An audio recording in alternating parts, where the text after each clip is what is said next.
예수님, 이 자리에 예수님 보혈로 부어주시고 예수님 보혈의 능력으로 이 시간을 사로잡아 주옵소서. 오직 십자가에 피 흘려 돌아가신 예수님만 나타나고 증거되게 하여 주옵소서. 성령님, 이 시간에 성령의 능력과 권세를 부어주셔서 밝히 눈이 떠서 보게 하여 주옵소서. 예수님의 이름으로 기도드렸습니다. 아멘. 제가 한 90분 정도 시간 허락받아서 바로 시작하도록 하겠습니다.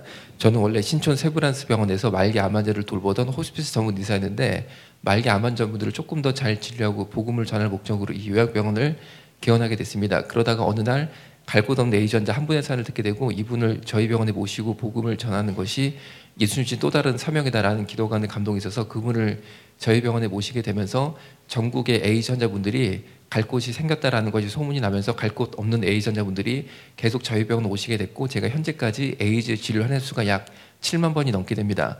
그래서 엄청나게 많은 A전자를 보다가 동성애 문제가 어떤 것인지 현장에서 보게 됐고, 이렇게 말씀드릴 수 있는 기회를 주셔서 대단히 감사하게 생각하고 있습니다. 그런데 먼저 강의 앞서 말씀드릴 것은, 오늘 동성애 강의 간증이 있다고 그러니까 혹시 동성애를 해본 사람이 와서 동성애 해본 간증을 하나보다 이런 생각을 하시면 안 된다는 거죠. 제가 동성애를 해봐서 이 얘기를 하는 게 아니고, 의사로서 환자를 돌보다가 동성애 문제가 어떤 건지 봤다, 이런 얘기죠.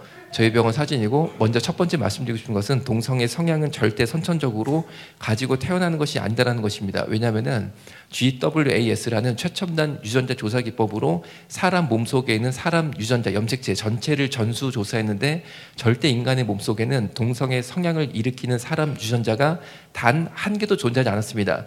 따라서 동성애 성향은 결코 선천적으로 인간은 타고날 수가 없었다는 것입니다. 왜냐하면 동성애 유발 유전자 자체가 사람 몸속에는 없었다는 거죠. 동성애는 100% 후천적이고 학습되는 것이고 결코 선천적일 수 없다는 것이 의학의 결론입니다.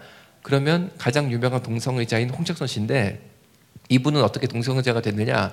이분이 본인이 동성애자가 된 경우에 대해서 서울대 강의 때 발표한 것을 동아일보 기사로 낸 실제 동아일보 기사입니다.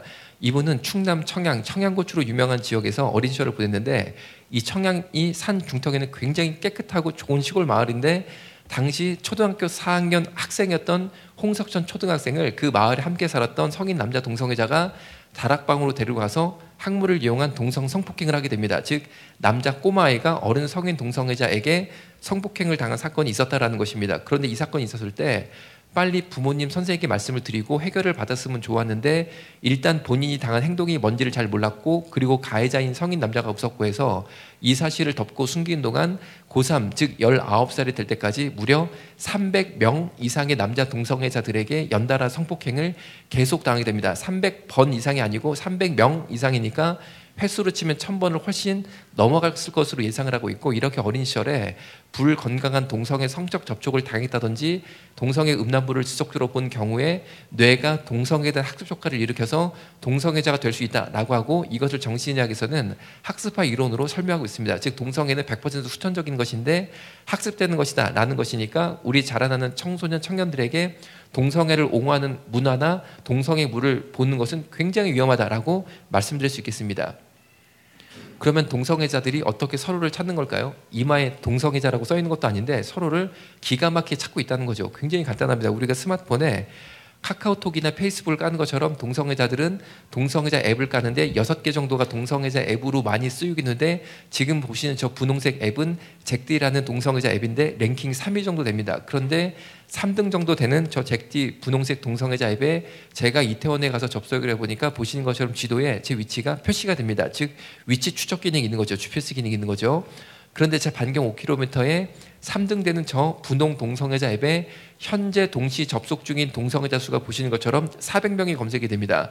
그 400명이 바둑판 모양으로 몇 미터 떨어져 있는지 위치 추적이 다 되고 있는데, 이 친구들이 자신의 얼굴, 벗은 몸까지 다 올 노출로 공개를 하고 있고, 양쪽 하단에 붉은 물건이 보이죠? 뭘까요? 남성의 성기죠. 본인의 성기까지도 올 노출로 촬영을 해서 올리고 있습니다. 그런데 교육 자료를 써야 되니까 차마 이것을 공개할 수 없으니까 모자이크 처리를 한 거죠. 이렇게 상대편의 성기 모양까지 확인한 다음에 마음에 든 동성연애 상대가 있으면 클릭을 하면 이렇게 자기소개가 나오는데, 특별히 16남이라는 친구가 굉장히 제 눈길을 끌었습니다. 왜냐하면 16남이면 16세 남학생으로서 중학생입니다. 왜 중학생이 동성애자 앱에 왔을까 싶어서 이 친구의 자기소개를 클릭해서 확인해 보니까 읽어드리면 이렇습니다. 16남 알바입니다라고 되어 있습니다. 알바는 동성애자들의 은어로 청소년들 중에 본인은 동성애자가 아니지만 용돈 마련을 위해서 성인 남자 동성애자에게 자신의 몸을 성매매로 파는 중학생, 고등학생, 남학생들을 알바라고 합니다. 계속 읽어드리면 돈은 만나서 선불입니다. 맨 밑에 빨간 줄 읽어드리면 학문은 많이 범해지지 않아서 쫄깃합니다. 이렇게 16세 남학생이 중학생이 본인의 항복 상태까지 광고를 하면서 동성 성매매에 나서고 있는데 이 친구가 1시간 동안 자신의 몸을 팔고 얼마를 받느냐? 3만 원을 받아요. 그러니까 돈 3만 원에 우리 중학생, 고등학생, 남학생들이 에이즈에 걸려서 집에 돌아오는 게 현재 대한민국의 현실이다라고 말씀드릴 수 있고, 저쪽에 보시는 남색의 S라고 되는 앱이 딕소라는 앱인데 동성애자 앱 중에 이 앱이 바로 랭킹 1등입니다. 우리를 치면 카톡 같은 역할을 하고 있습니다. 그러니까 핸드폰에 우연찮게 어떤 청년이 이런 앱이 깔려있다. 그러면 동성애자다라고 분명히 생각할 수 있으신 거예요. 그런데 이 파워포인트는 제게 아니고 예수님 거니까 이미 다 교회에 드리고 왔습니다. 필요하신 분들은 다 이메일로 교회 측에서 받으시면 돼요. 아니면 오늘 복사를 해서 가셔도 됩니다. 왜 그러냐면은 이 앱의 모양을 눈에 익혀두시기를 부탁을 드리는 건데, 저희 병원에 여자 에이즈 환자가 진료 의뢰서를 보내시면은 여자가 에이즈에 걸렸으니까 성매매 업소 여성이 아닐까라고 제가 오해를 했었는데, 놀랍게도 저희 병원에 입원하셨던 여자 에이즈 환자 중에 율랑 여성이나 성매매 업소 여성은 단 한 명도 없었습니다. 그러면 이 여성들이 어떻게 에이즈에 걸리게 되냐면 거의 대부분의 여자 에이즈 환자분들이 남편한테 에이즈가 옮았다는 거죠. 한 가지 예만 대표적으로 설명드리면, 이 여성도 결혼해서 임신을 하게 되니까 너무 기뻐서 산부인과에 가서 산모 진찰 검사를 받게 됐는데 혈액 검사상 이 애기 엄마 산모가 에이즈 환자라고 판명이 됐습니다. 그래서 산부인과 원장님이 깜짝 놀라서 진료실에서 이 애기 엄마한테 애기 엄마가 에이즈 환자다 알고 있었냐라고 그러니까 이 애기 엄마는 전혀 에이즈 걸릴 행동한 적이 없거든요. 그래서 너무 놀라서 남편에게 바로 진료실에서 전화를 해서 여보 지금 나 산부인과인데 나보고 에이즈 환자래, 나 이제 어떻게 라고 말을 하는 순간 이 남편이 핸드폰 번호를 바꾸고 도망을 갑니다.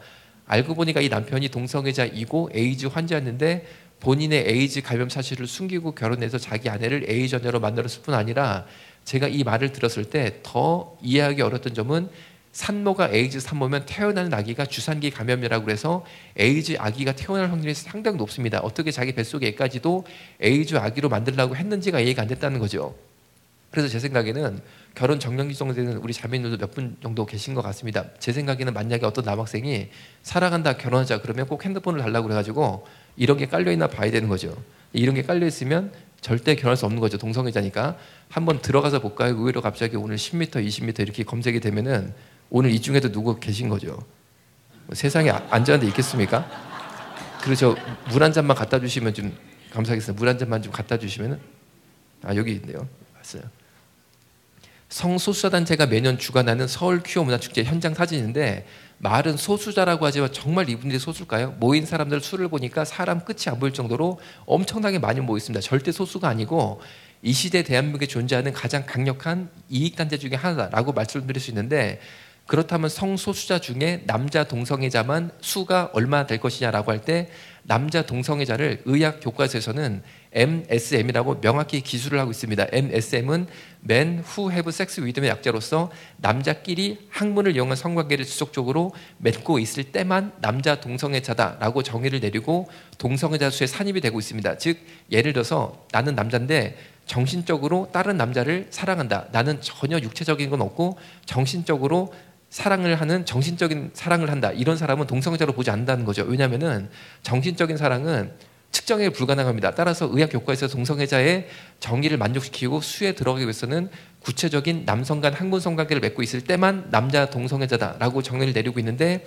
우리나라의 MSM 즉 남성 간 학문 성관계를 맺는 남자들의 수가 약 60만 명이 넘다고 합니다. 그래서 모였다면 이렇게 사람 끝이 안 보일 정도로 엄청나게 많이 모이게 되고 이 시대에 존재하는 가장 강력한 이익단체 중에 하나다라고 말씀드리겠습니다. 절대 약자는 소수자가 아니다라는 거죠. 이렇게 행렬이 진행되게 됐는데, 맨 앞 선두에는 저렇게 젊은 남자들 옷을 벗겨서 제단 위에 재물처럼 올려놓습니다. 그리고 저 사람 재물을 운반하는 제사장들이 보시는 것처럼 새까만 옷에 부추까지 새까만 부추를 맞춰 신고 인신 제사를 드리고 있는데, 마치 구약시대 우상에게 사람 재물을 바치던 모습과 똑같이 닮아 있다는 거죠. 저 새까만 제사장의 패션을 놓고 보시면 하나님 쪽으로 보이시나요? 마귀 쪽으로 보이시나요? 이 자리에 한 번만 가보시면 절대 이 자리가 이분들이 주장하는 문화축제, 예술축제가 아니고 이 시대 대한민국에 존재하는 가장 강력한 영적 전쟁의 현장이다라는 것을 알 수 있습니다. 그래서 우리 예수 믿는 사람들이 왜 이 서울광장 맞은편 광장에서 하루 종일 눈물 뿌리며 기도할 수밖에 없냐면 성령의 힘을 입어서 이 영적 전쟁에 승리해서 조국과 미래 세대를 지켜야 되는 가장 강력한 영적 전쟁의 현장이 바로 서울 퀴어 문화축제다라고 말씀드릴 수 있겠습니다.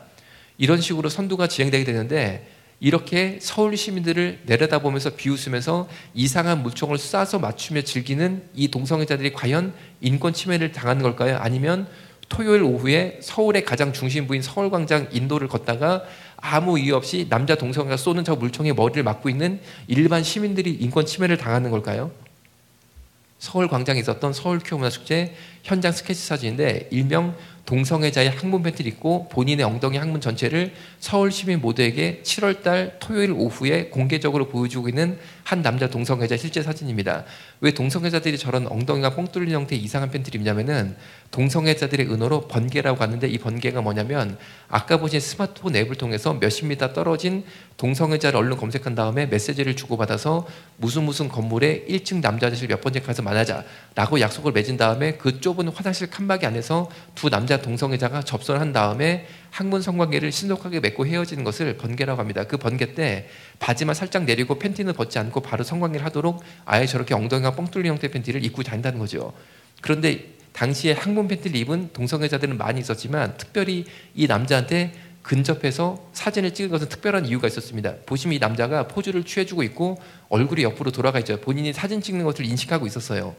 왜 특별히 이 남자가 모델이 되냐면은 이 남자는 다른 남자 동성애자와 다른 조금 특이한 게 있었습니다. 그게 뭐냐면은 항문에 새끼 손톱만한 대변이 붙어 있었어요. 그래서 사진을 찍은 게 대변을 찍었지 엉덩이를 찍은 건 아니었어요. 그런데 찍고 나서 보니까 이거를 그냥 보면은 너무 혐오감을 주기 때문에 보여줄 수 없으니까 저렇게 모자이크 처리를 했지만 만약에 여러분들이 PPT를 가져가서 저 모자이크를 걷어내면 그걸 볼 수 있는 거죠. 여러분 제가 무슨 말 하고 싶은 거냐면은 이게 숨겨진 지하에서 이루어진 게 아니고 매년 7월달 서울광장에서 토요일 오후에 벌어지고 있다는 거죠. 여러분 이 사진 보면 조금 좀 기분이 그렇지 않으세요? 그런데 사실은 우리가 이것을 사진으로 보는 시대가 아니고 내 눈으로 보는 시대에 살고 있다는 거죠. 그런데 제발 이런 거 좀 하지 말라고 얘기를 하면 동성애자들의 인권을 침해한다라고 오히려 비판을 받으니까 정말 이것은 뭐가 잘못된 게 아니냐라는 생각을 할 수밖에 없는 거고 옆에 보는 저 덩치가 큰 남자는 아까 보신 이 행렬을 줄줄줄 따라가다가 갑자기 인도의 여자들이 4명 정도 있는 것을 보고 보시는 것처럼 그 여자들 사이로 쓱 들어가서 자신의 벗은 몸을 보여주며 근접하기 시작했습니다. 이렇게 여자들에게 자신의 벗은 몸을 보여주면서 근접하는 것을 좋아하는 남자를 일명 바바리맨이라고 그러죠. 쉽게 말하면 변태예요. 그리고 정신의학에서는 이런 남자는 분명히 성도착증으로 진단을 내릴 수 있는데 이 여성들은 서울 퀴어 문화축제 참석자들이 아니었고 그날따라 하필이면 서울시에 그 인도를 걸었던 일반 죄 없는 서울 시민 여성들이었는데 빨간 티 입은 여성이 20대 앞에 흰 모자를 쓴 여성이 60대 정도 되는 시민이었습니다. 그러니까 너무 놀라고 봉변을 당한 거죠.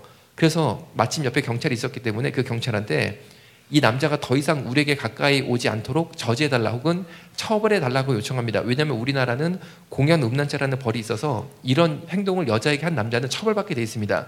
그런데 그 경찰이 이 놀란 여성들에게 뭐라고 말을 했냐면 나는 이 남자를 당신들로부터 지켜줄 수 없다. 당신에게 접근하는 것을 막아줄 수 없다. 또 처벌도 못한다 라고 말을 한 겁니다. 그래서 놀란 여성들이 왜 못하냐라고 물어보니까 그 경찰이 뭐라고 말했냐면 성소수자라서 이 남자를 보호해야 된다고 말을 한 거예요. 여러분 이 남자를 보호해서 여자한테 하고 싶은 거 다 하도록 만들면 이 여자들이 받는 피해는 누가 구제해 주는 거예요?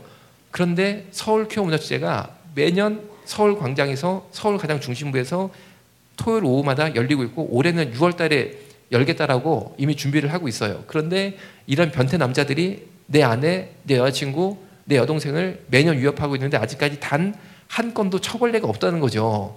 이건 굉장히 이상한 거 아닙니까? 그래서 작년에는 서울광장에 이런 남자를 보자마자 서울시청에 보면 당직 공무원이 항상 있어요. 그래서 아예 그 명단을 우리가 딱 입수해가지고 직접 서울시청 당직 공무원에게 전화를 했습니다. 와가지고 좀 이거를 막아야 된다. 그랬는데 안 나오는 거예요. 왠지 아세요?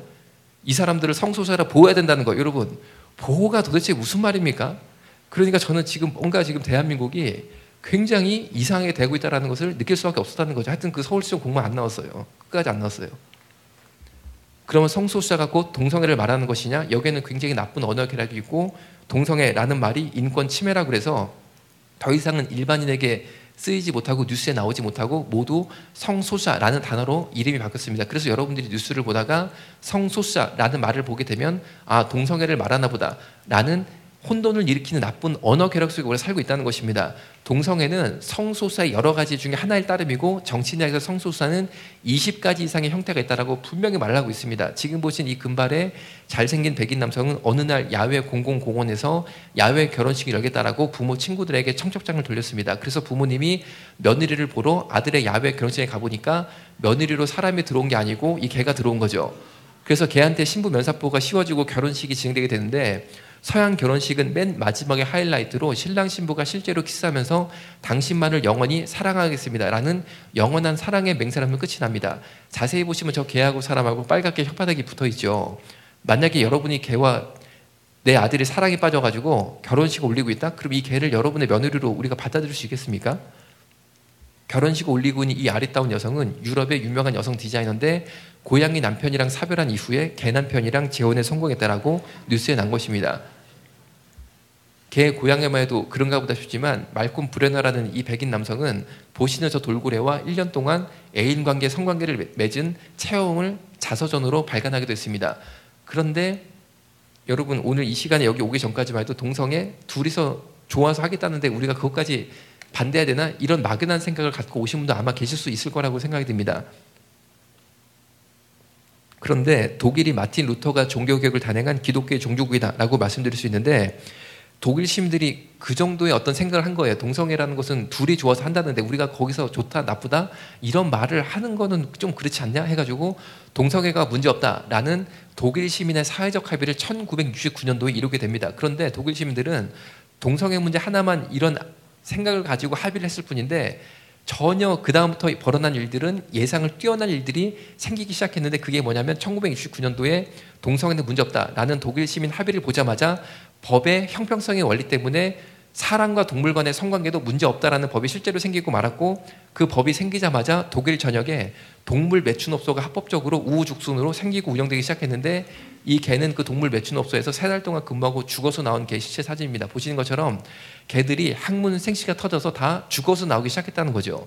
그런데 이 사진의 하이라이트는 다친 아랫부분이 아니고 팔하고 목입니다. 팔하고 목을 보면 개가 털이 빠져있고 줄이가 있죠. 왜 저렇게 했냐면 개가 인간 손님들한테 뒤에서 나쁜 행동을 당하면 화가 나서 확 돌아서서 그 사람 손님을 공격할 수 있다고 합니다. 이것을 예방할 목적으로 이 업소에 근무하는 개들은 모두 잔인하게 팔을 목 뒤로 이렇게 꺾어서 팔목, 목, 입까지 쇠사슬로 묶는데 언제까지 묶냐면 보시는 것처럼 털이 다 빠지고 줄이 갈 때까지 묶는다는 거죠.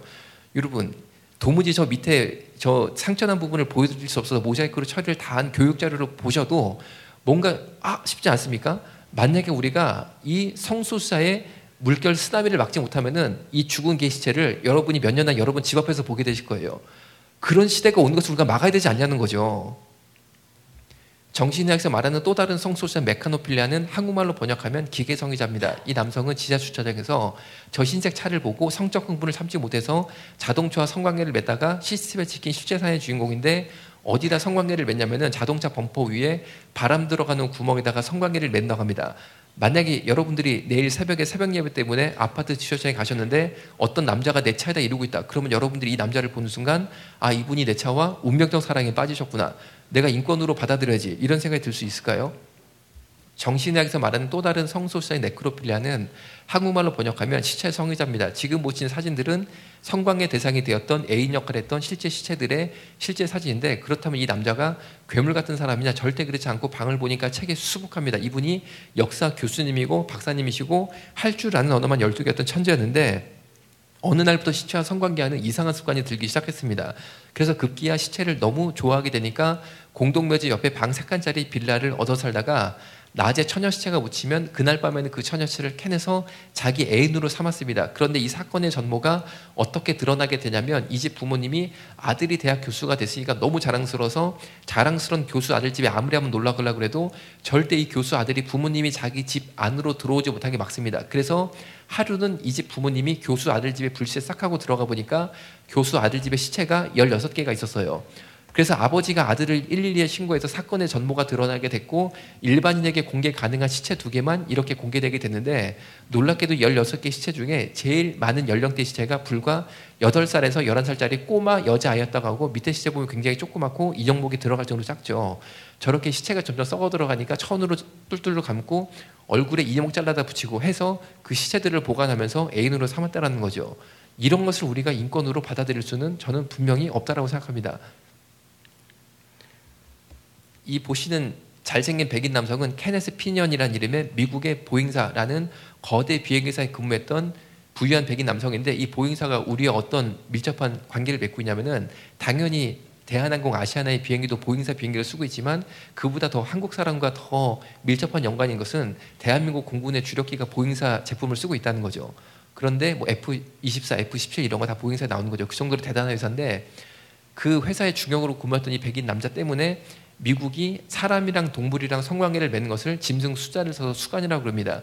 미국은 동성애는 자유인데 동물이랑 성관계를 맺으면 이 남자 때문에 처벌받게 돼 있습니다. 그러면 이 남자가 엄청난 동물 애호가에서 동물을 보호하는 캠페인을 벌여서 수간 처벌을 만들었을까요? 전혀 그게 아니라는 거죠.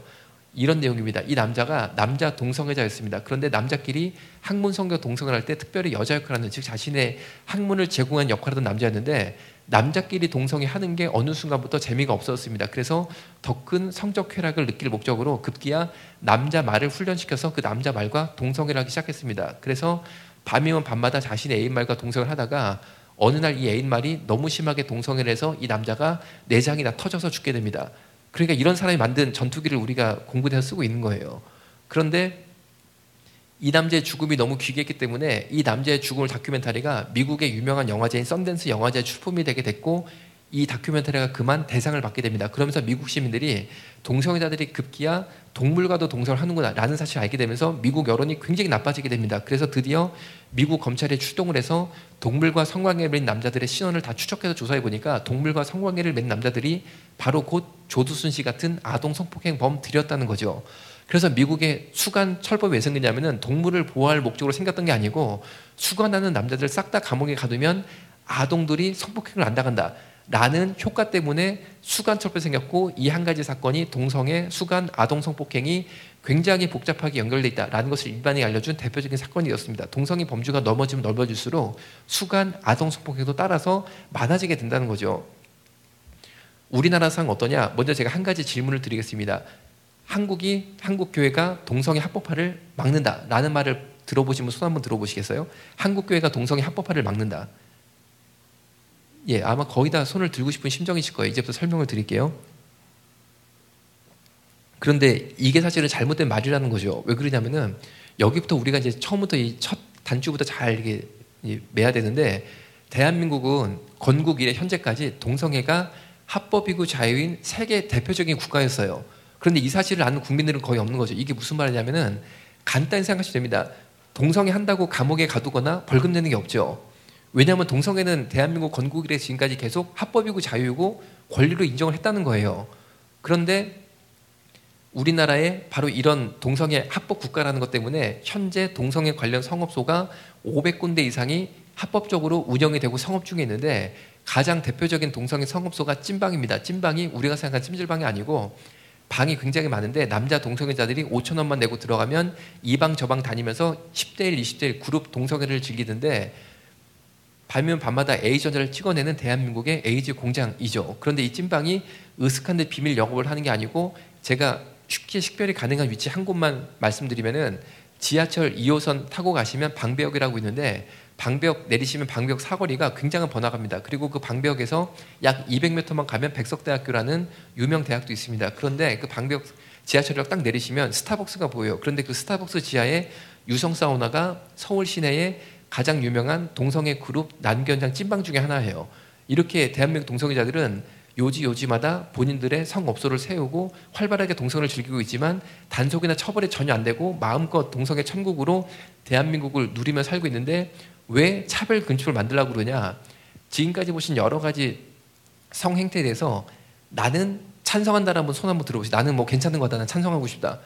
그럼 거꾸로 여쭤볼게요. 나는 지금까지 본 거에 대해서 반대 의견이다. 나는 찬성할 수 없다. 손 한번 들어보시겠어요?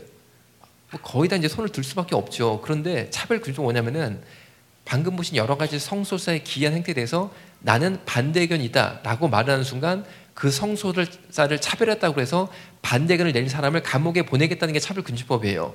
그러니까 만약에 차별금지법 현재 있다고 그러면은 방금 제가 질문을 던졌을 때 손 드신 분들은 예배 끝난 다음에 싹 다 용인 경찰서에 끌려가는 거죠. 여러분, 대한민국이 민주주의 사회인데 찬성 의견이 있으면 당연히 반대 의견도 있어야 되는 거지. 동성애, 성소수자, 동물성애 이런 거 반대한다고 우리가 감옥까지 가야겠습니까? 그리고 심지어 우리나라는 동물이랑 성관계를 맺는 것도 처벌하는 법이 없는 동물성애까지도 자유국가라는 거죠. 오히려 한국이 미국보다 훨씬 더 높은 수준으로 성소수자의 성적 권리를 보호하고 있는데, 따라서 대한민국의 동물과 성관계를 맺는 사람들은 보시는 것처럼 전국 수간협회를 합법적으로 결성해서 활발하게 활동을 하고 있는데, 전국 수간협회 사이트를 캡처한 건데 저 조그만 박스가 한 남자 회원의 자기소개입니다. 정말 끔찍한 말인데 글자가 작으니까 제가 대표적으로 읽어드리면 이렇습니다. 오늘도 고마워. 매번 교대하면서 박을 때마다 기분은 좋은데 싸고 나면 항상 미안해진다. 아빠가 많이 사랑하는 거 알지? 사랑의 울 애기들 잃어가면서, 이 남자는 보시는 저 조그만 강아지 2마리랑 번갈아 가면서 성관계를 맺는 남자인데 어느 날 고민이 생겨서 전국 수간협회 고민 게시글에 자신의 고민글을 남겼고 읽어드리면 이렇습니다. 관계 도중에 애기 생식기에서 피가 나요. 대충 씻기고 지혈했는데 나중에 관계할 때 저한테 피해가 오는 건 없겠죠라고 하면서 저 조그만 강아지가 이 남자한테 성관계를 당하다가 생식기가 찢어지고 피가 바닥에 떨어진 걸 실시간 사진 찍어서 올렸다는 거죠. 여러분, 이런 행동은 우리가 당연히 반대할 수밖에 없지 않겠습니까? 그런데 이런 행동을 반대했다라고 우리를 감옥에 보낸다고 그러면 이거는 굉장히 불합리하다라고 판단할 수밖에 없다는 거죠. 맨 밑에 보시면 전국 수간협회 협회장 곽득진이라고, 대한민국의 성소수자들은 더 이상 자신들의 실명을 숨기거나 자신들의 활동 내용을 숨기거나 할 생각이 전혀 없다는 거죠.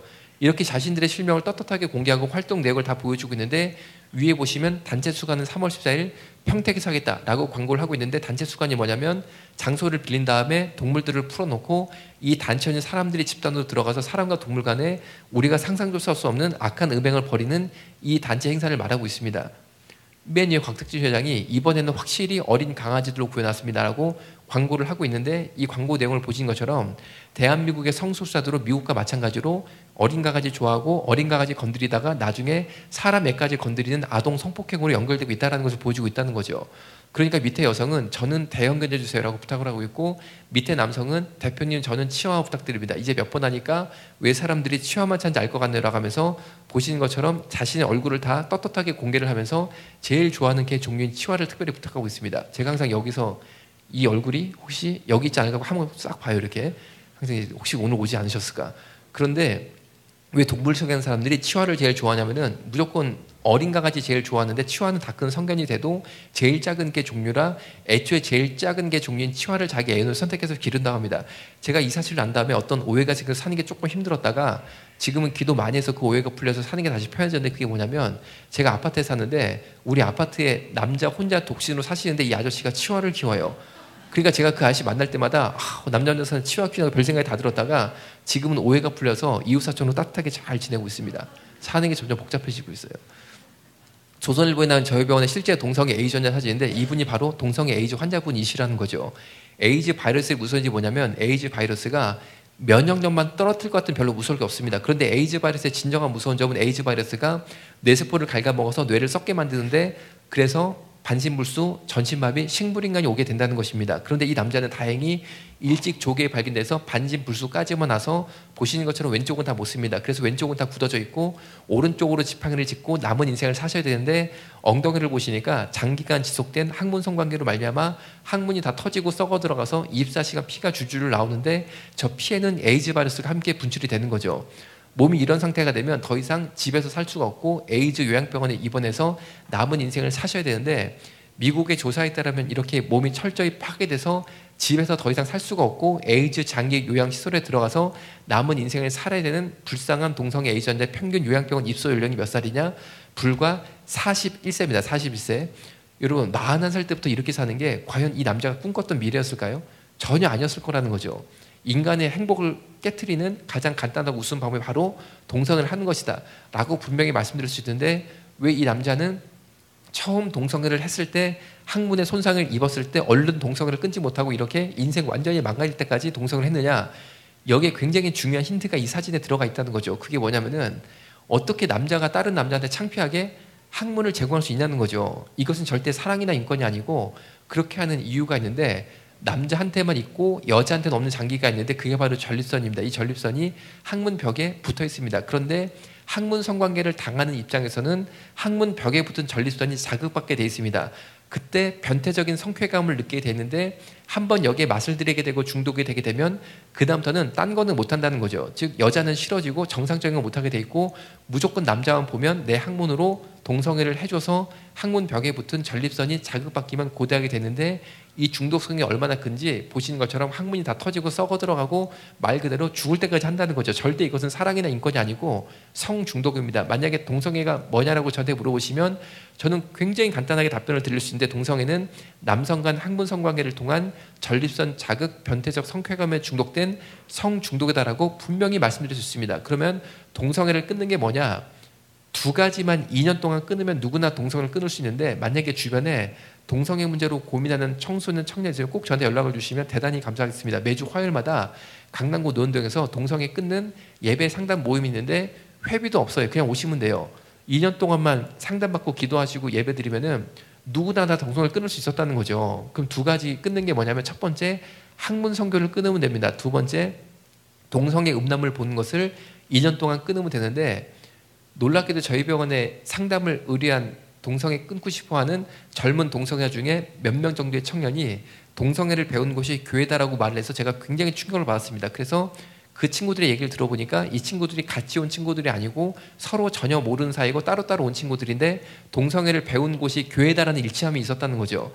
내용이 어떤 거냐면은, 소년부 때, 초등학생 때 소년부 수련회 캠프를 가졌었는데 2박 3일 동안 숙소가 정해지고 방마다 초등부 남학생들 10명 수명이 배정받아 잠을 자게 됐고, 그 방을 관리할 목적으로 주일학교 남자 교사 선생님이 함께 잠을 주무셨는데, 이 주일학교 남자 교사 선생님이 동성애자였어요. 그래서 이 아이를 선택해서 2박 3일 동안 새벽마다 계속 성폭행을 하게 되니까 이 아이들이 이 사건을 계기로 성장한 이후에 동성애자가 되게 됐습니다. 그러니까 제가 충격을 받아서 왜 교회에 이런 일이 있을까 싶어서 더 깊게 조사를 해보니까 동성애에 대한 굉장히 무서운 진실 중에 하나를 추가로 보게 됐는데, 어떤 것이냐면은, 하나님이 우리 인간에게 주신 것은 이성애지 절대 동성애를 준 적이 없으십니다. 그런데 하나님이 준 이성애는 2차 성직을 마친 성인 남녀 사이에 매력을 느끼는 게 일반적입니다. 예를 들어서 어떤 남자 어른이 나는 이상하게 초등학생 여학생이 좋다, 이런 사람은 정신병에 해당이 되지 절대 이것이 일반적일 수 없다는 거죠. 그런데 동성애의 무선제이 뭐냐면, 동성애 생활을 하면 할수록 점점 어린 꼬마 남자애를 자연스럽게 좋아하게 된다고 합니다. 그래서 대한민국의 남자 동성애자들의 성적 판타지가 뭐냐면, 초등학생 남학생 10명, 20명을 데리고 2박 3일 자보는 게 소원이라고 합니다. 그런데 이 나쁜 소원을 이룰 수 있는 유일한 기회가 대한민국 안에서는 교회 초등부 수련회 교사로 따라가면 된다라고 하고 있습니다. 그래서 전혀 마음속에 예수님을 알지 못함에도 불구하고 이런 나쁜 계획을 품고 주일학교 교사를 자처하는 동성애자들이 있다고 그러니까, 제가 무슨 말씀을 드리고 싶은 거냐, 우리 초등부 성교육 때 꼭 남자가 남자한테 성폭행 당할 수 있다는 것을 알려주고, 그런 사항이 예견이 되면 소리를 질러서 주위의 도움을 청해야 된다라는 것 정도는 가르쳐줄 시대에 우리가 살고 있다라는 것을 말씀드리고 싶습니다. 차별금지법이 과연 차별을 금지하는 법일까요? 현재 차별금지법 법 논리를 만드는 분이 숙명여대 법대 교수 홍성수 교수고, 이분이 국가인권위원회 혐오표현 연구 총책임자고, 바로 이 자리가 차별금지법 법 논리를 만든 자리입니다. 그래서 홍성수 교수의 인터뷰를 모아서 보면 차별금지법 이후에 대한민국의 모습이 어떻게 바뀔지 예견을 할 수 있는데, 먼저 기독교를 개독교라고 부르는 것, 여러분 기독교를 개독교라고 부르는 것은 분명히 기독교를 혐오하는 표현이죠.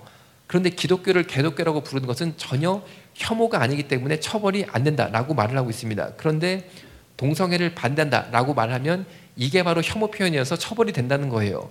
여러분 제가 한 가지 여쭤보겠습니다. 여러분 동성애 반대하는 분 손 한번 들어보세요. 나는 동성애를 반대한다. 만약에 차별금지 통과가 되면은 방금 손 드신 분들은 다 감옥에 가는 거예요. 여러분 이게 말이 되겠습니까? 동성애 우리가 기독교에서 반대할 수 있어야죠. 이게 우리 종교의 자유, 양심의 자유, 신앙의 자유인데 신앙의 자유를 뺏어버리겠다는 거죠.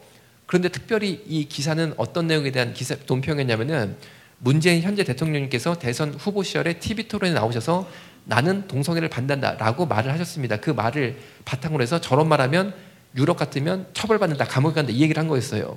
그런데 제가 당시에 이 TV 토론을 보면서 굉장히 문재인 대통령께 관심과 기대를 가졌던 거죠. 왜냐하면은 저분이 TV 토론에 나와서 나는 동성애를 반대한다라고 하셨으니까 대통령이 된 이후에 동성애 차별금지법을 만들진 않겠지라고 기대를 했었는데, 지금 돌이켜보면 어떻게 생각하냐면 이 당시에 이렇게 말씀하셨던 것은 기독교인들의 표를 얻기 위한 거짓말이다라고 저는 분명히 판단하고 있고, 왜 그러냐면은 작년 8월 7일 날 대통령령으로 국가인권기본계획을 공표하겠다라는 계획을 들어서 이거를 막아보려고 저와 부산대 기런평 교수님이 과천 법무부 청사 앞에 가서 머리를 삭발로 밀고 삭발 시위를 하게 됩니다. 그 머리가 요만큼 이제 자른 거죠. 그런데 법무부가 뭐 한다냐면은 검찰청이 법무부 소속이에요. 그러니까 그 정문 앞에서 삭발 시위를 한다는 게 뭐 보통 일은 아니지 않겠습니까? 그런데 이렇게 할 수밖에 없었던 이유가 있었다는 거죠. 그렇게 이렇게 삭발 시위를 한 다음에 8월 초가 서울시가 39도가 넘는 열사의 더위였는데 아스팔트는 40도가 훨씬 넘어가는 무더위였습니다. 그런데 그 40도가 넘는 아스팔트를 3일 동안 도보로 과천 정부 청사 앞에서 청와대까지 도보로 걸어가면서 시위를 해서 죽을 각오라고 걸어간 거죠. 그래가지고 청와대 앞에서 48명이 혈서를 썼어요. 왜 이렇게 했냐면은 국가인권기본계획 대통령령으로 발표하겠다라는 이것 안에 차별금지법을 정부 입법으로 국회에 통과시켰다는 내용이 있었어요. 그리고 차별금지법이 국회 통과되기 전까지는 정부 시책의 차별금지법을 먼저 문재인 정부가 선 적용시키겠다라는 내용이 있으니까 이 차별금지법 독소장을 빼내려고 피를 뿌리고 머리를 밀고 3일 동안 죽을 각오로 거슬러 올라갔는데 결과가 어떻게 됐을까요? 8월 7일 오전에 대통령령으로 통과가 됐어요. 그래서 작년에 정확히 일제 신사참배 이후 80주년 된 해였는데 80년 만에 제2의 신사참배인 국가인권기본계획이 우리 사회에 벌어지고 말았다는 거죠. 그래서 국가인권기본계획이 현재 우리의 삶을 어떻게 억압하고 있냐면, 보시는 것처럼 한 가지만 시간에서 말씀드리면, 저처럼 동성애 폐해, 동성애와 에이즈의 명확한 연관성을 말하는 의사는 정부로부터 방송 출연 금지를 당하고 있습니다. 여러분, 제가 제 임상적인 경우가 의사로서의 의학적인 진실을 말한다는 이유로 왜 정부로부터 방송 출연 금지를 당해야 되는 거예요? 저는 제가 살고 있는 지금 이 대한민국이 민주주의인지 독재인지 공산주의인지 이해하기 어려운 지경에 이르렀지만, 저는 분명히 성령님께서 이 차별금지법을 막아주실 것이라고 저는 분명히 생각하고 있습니다. 나는 동성을 안 하니까 절대 에이즈 안 걸리겠지라고 생각할지 모르겠지만, 에이즈 바이러스는 우리 주변에 도처에 널려 있다는 것입니다.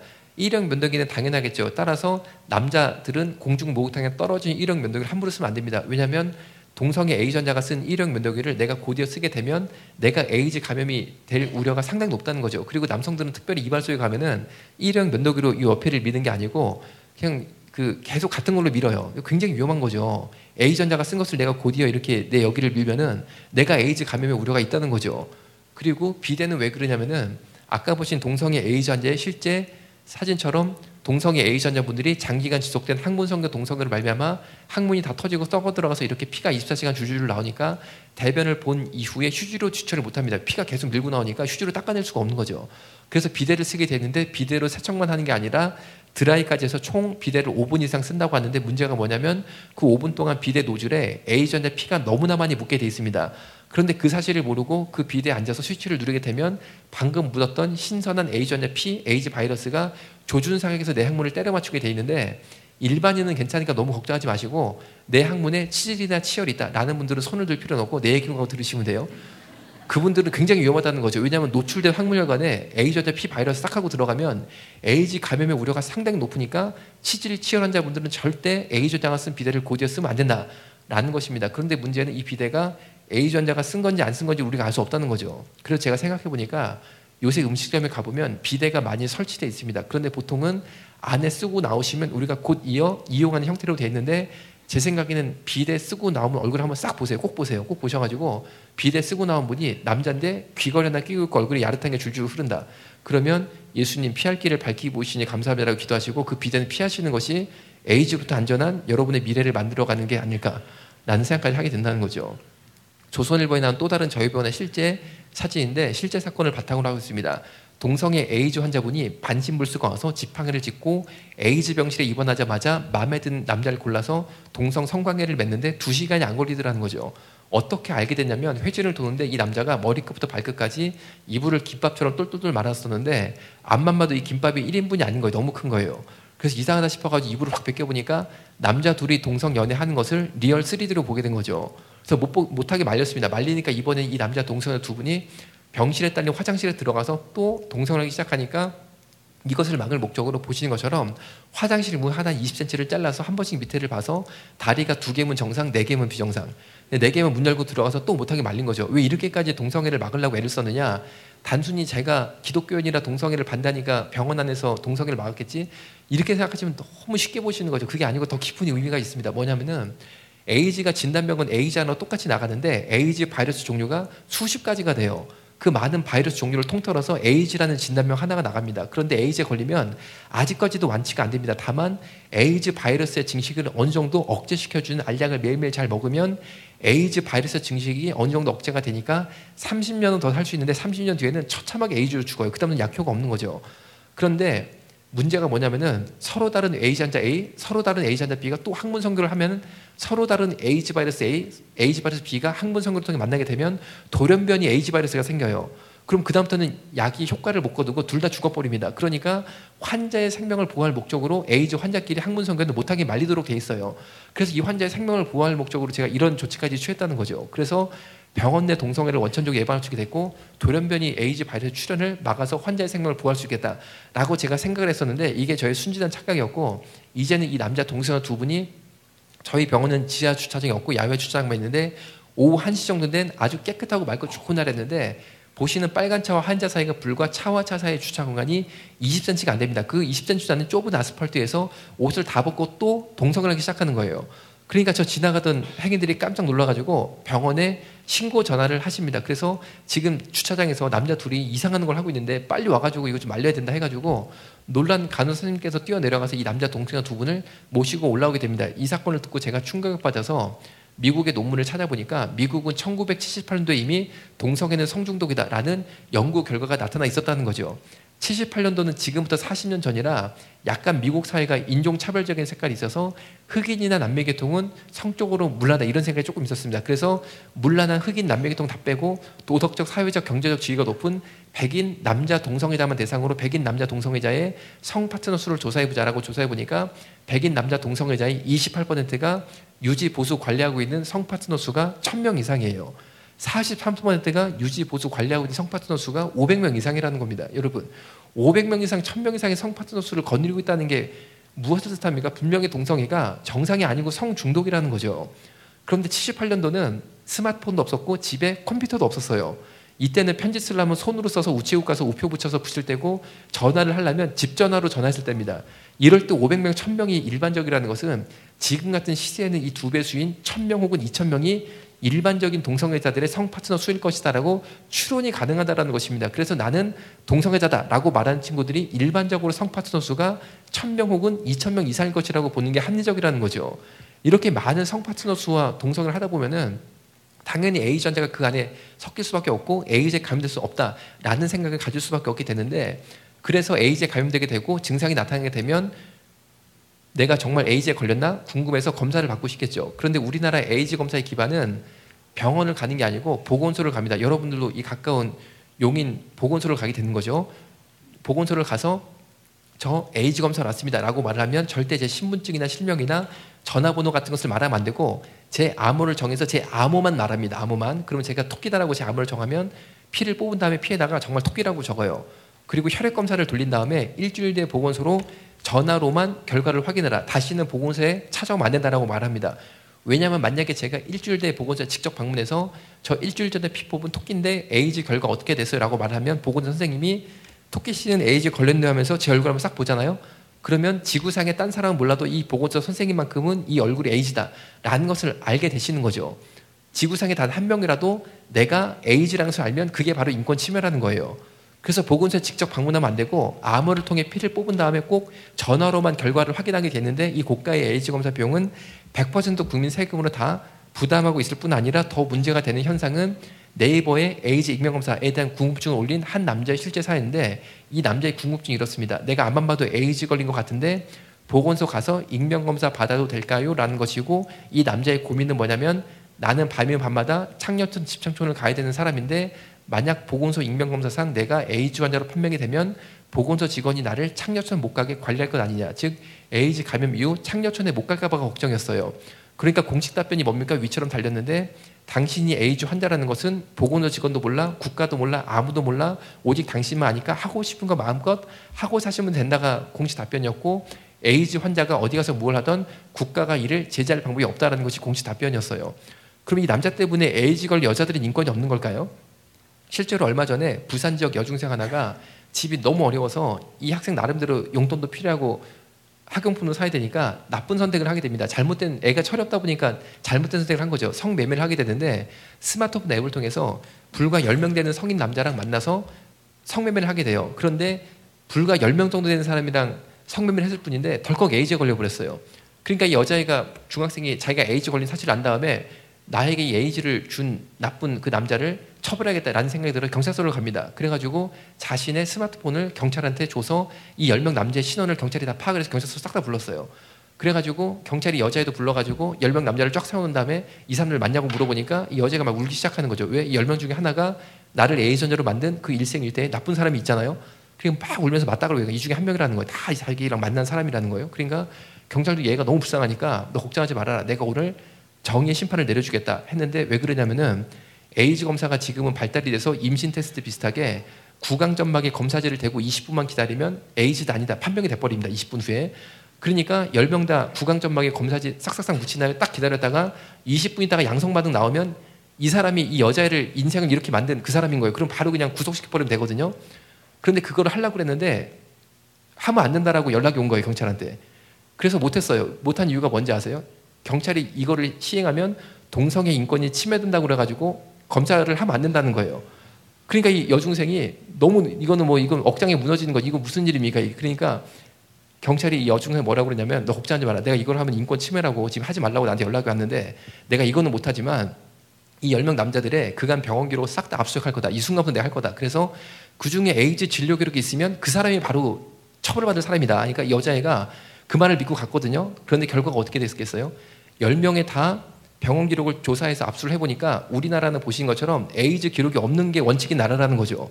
그 10명 중에 아무도 에이즈 기록이 없어요. 그래서 어떻게 했는지 아세요? 피해자는 분명히 있는데 가해자가 없어버렸어요. 그래서 다 무혐의로 10명이 풀려났어요.